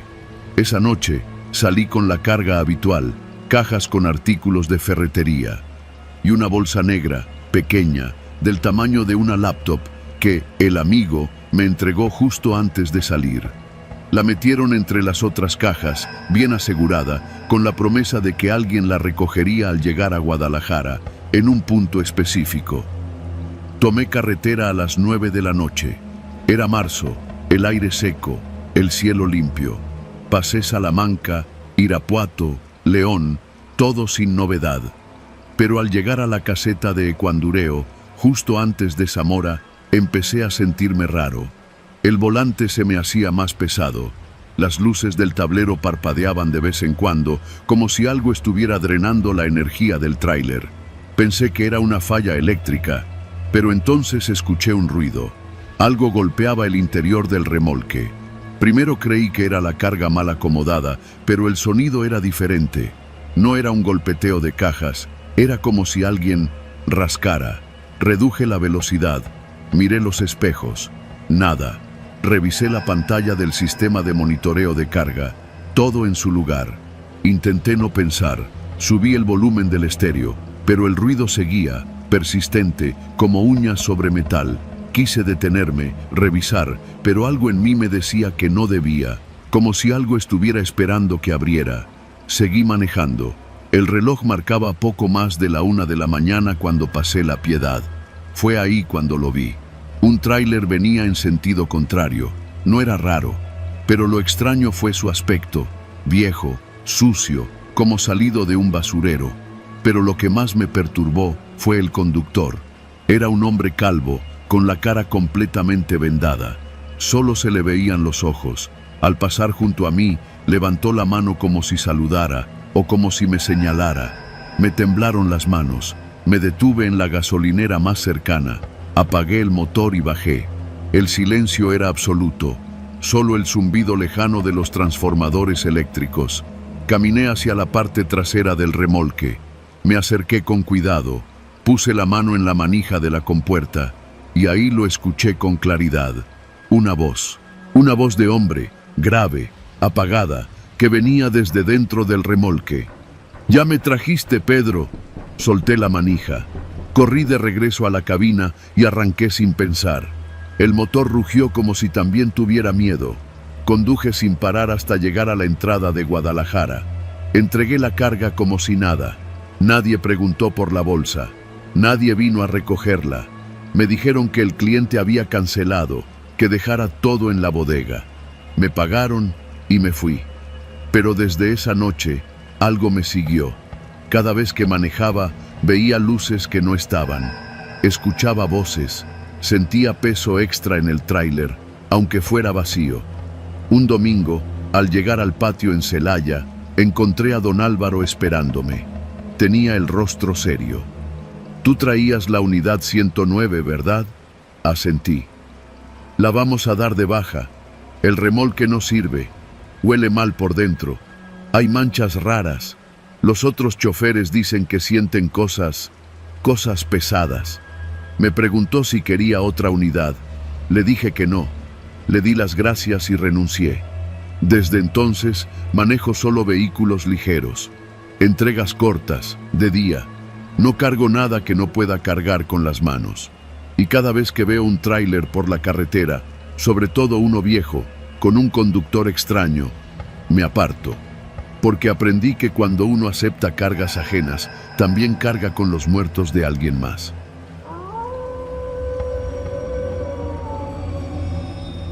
Me llamo Rodrigo Treviño. Tengo 52 años y llevo más de la mitad de mi vida arriba de un tráiler. Mis hijos me dicen que algún día me va a tragar la carretera, que un día me voy a ir en ruta y no voy a volver. A veces creo que no lo dicen en broma. Esto que te voy a contar pasó hace menos de un año, cuando me tocó una ruta doble desde el puerto de Manzanillo hasta Ciudad Juárez. O sea, ida y vuelta con doble remolque, sin compañero, porque así es esto, si aguantas, te lo pagan mejor. Me prometieron un bono grande si lo hacía en menos de 5 días, así que acepté sin pensarlo. Lo raro comenzó al segundo día. No recuerdo haberme dormido. No tengo memoria de haber cerrado los ojos ni de haberme orillado. Solo sé que, de pronto, abrí los ojos y ya estaba manejando. Y no fue como esas veces en las que te pierdes en la rutina del camino. No, esto fue diferente. Cuando desperté, el sol ya estaba bajando y no reconocí la carretera. Ni los cerros, ni las curvas, ni los pueblos a lo lejos. Revisé el tablero. El marcador del odómetro me decía que ya llevaba más de 800 kilómetros recorridos desde la última parada que sí recordaba. No sabía cómo había llegado tan lejos ni por dónde me había ido. Miré a mi alrededor buscando referencias, pero no había ni un letrero. solo curvas y curvas entre cerros secos y una antena vieja al fondo, oxidada y torcida. Revisé el GPS del celular, sin señal. El aparato de navegación del tráiler, igual, congelado desde hacía rato, como si nada quisiera decirme dónde estaba. Me empezó a temblar la pierna, no de frío, de puro coraje mezclado con miedo. No podía creerlo. ¿Me dormí manejando? ¿O qué carajos pasó? Me orillé en cuanto pude. Apagué el motor, me bajé para estirar las piernas y encendí un cigarro. Tenía la boca seca. El silencio del lugar era espeso, raro. No había un solo carro pasando, ni una troca, ni un autobús. Nada. Solo los sonidos del monte, unos grillos, el viento entre los arbustos y lo más inquietante, una especie de zumbido lejano, como un motor viejo que no terminaba de arrancar, aunque no había nada a la vista. Saqué un Red Bull de la hielera y lo tomé de golpe. Algo estaba mal conmigo. Nunca me había pasado. Nunca, en más de 20 años. Volví a subir al tráiler. Encendí el motor. Tenía que avanzar, aunque no supiera bien a dónde. Me dije, voy a seguir hasta ver un letrero, una gasolinera, un algo, lo que sea. No podía quedarme ahí. Manejé por lo menos otra hora sin ver alma alguna. Y entonces vi algo en la orilla. Una caseta vieja, de esas de vigilancia, pintada con los colores de la Guardia Nacional, pero desteñida. Había un pick-up blanco estacionado al lado. Me dio gusto. Pensé en detenerme para pedir ayuda, aunque solo fuera para preguntar por el rumbo. Me acerqué, bajé la velocidad. Cuando estuve lo suficientemente cerca, vi que el pick-up no tenía placas. El logo en la puerta estaba raspado, como borrado a propósito. Me empecé a arrepentir, pero ya era tarde. De la caseta salió un tipo. No llevaba uniforme. Tenía un chaleco antibalas y un rifle colgando del pecho. No me apuntó, pero tampoco me saludó. Solo me hizo una señal con la mano para que bajara la ventanilla. ¿De dónde vienes?, preguntó, sin rodeos. De Manzanillo, dije. Llevo carga para Juárez. El hombre me miró unos segundos sin decir nada. Sus ojos eran chicos, oscuros. Tenía la piel quemada por el sol y una cicatriz que le cruzaba el pómulo derecho. ¿Qué traes?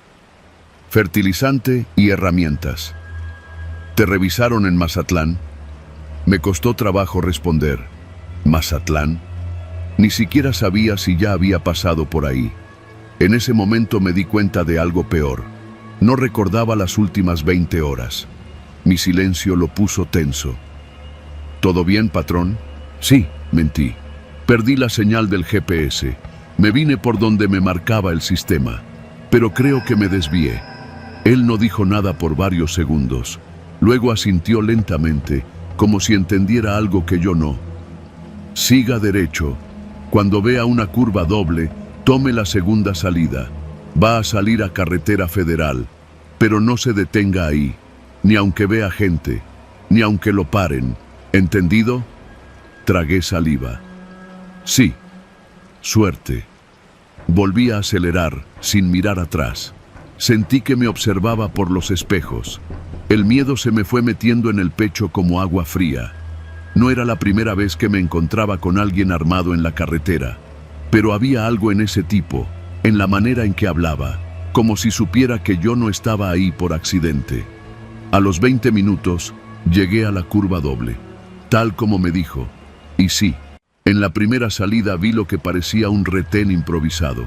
Una camioneta cruzada a media vía, gente parada con armas y chalecos. Pero no eran militares, eso lo notas de inmediato.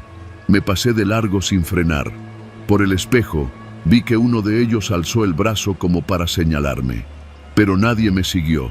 Tomé la segunda salida. El camino era más angosto, lleno de baches. Pero unos minutos después, vi la gloriosa señal verde. Carretera Federal 16, rumbo a Chihuahua. Quise gritar de alivio. Pasé las siguientes horas recuperándome del susto, tratando de poner en orden mis pensamientos. Y fue ahí, en ese tramo rumbo al norte, cuando noté algo más. Mi libreta de registros tenía un hueco. No era solo que no recordaba las últimas 20 horas. Era que en los papeles tampoco existían. Había una hoja arrancada. Yo nunca arranco hojas de esa libreta. Jamás.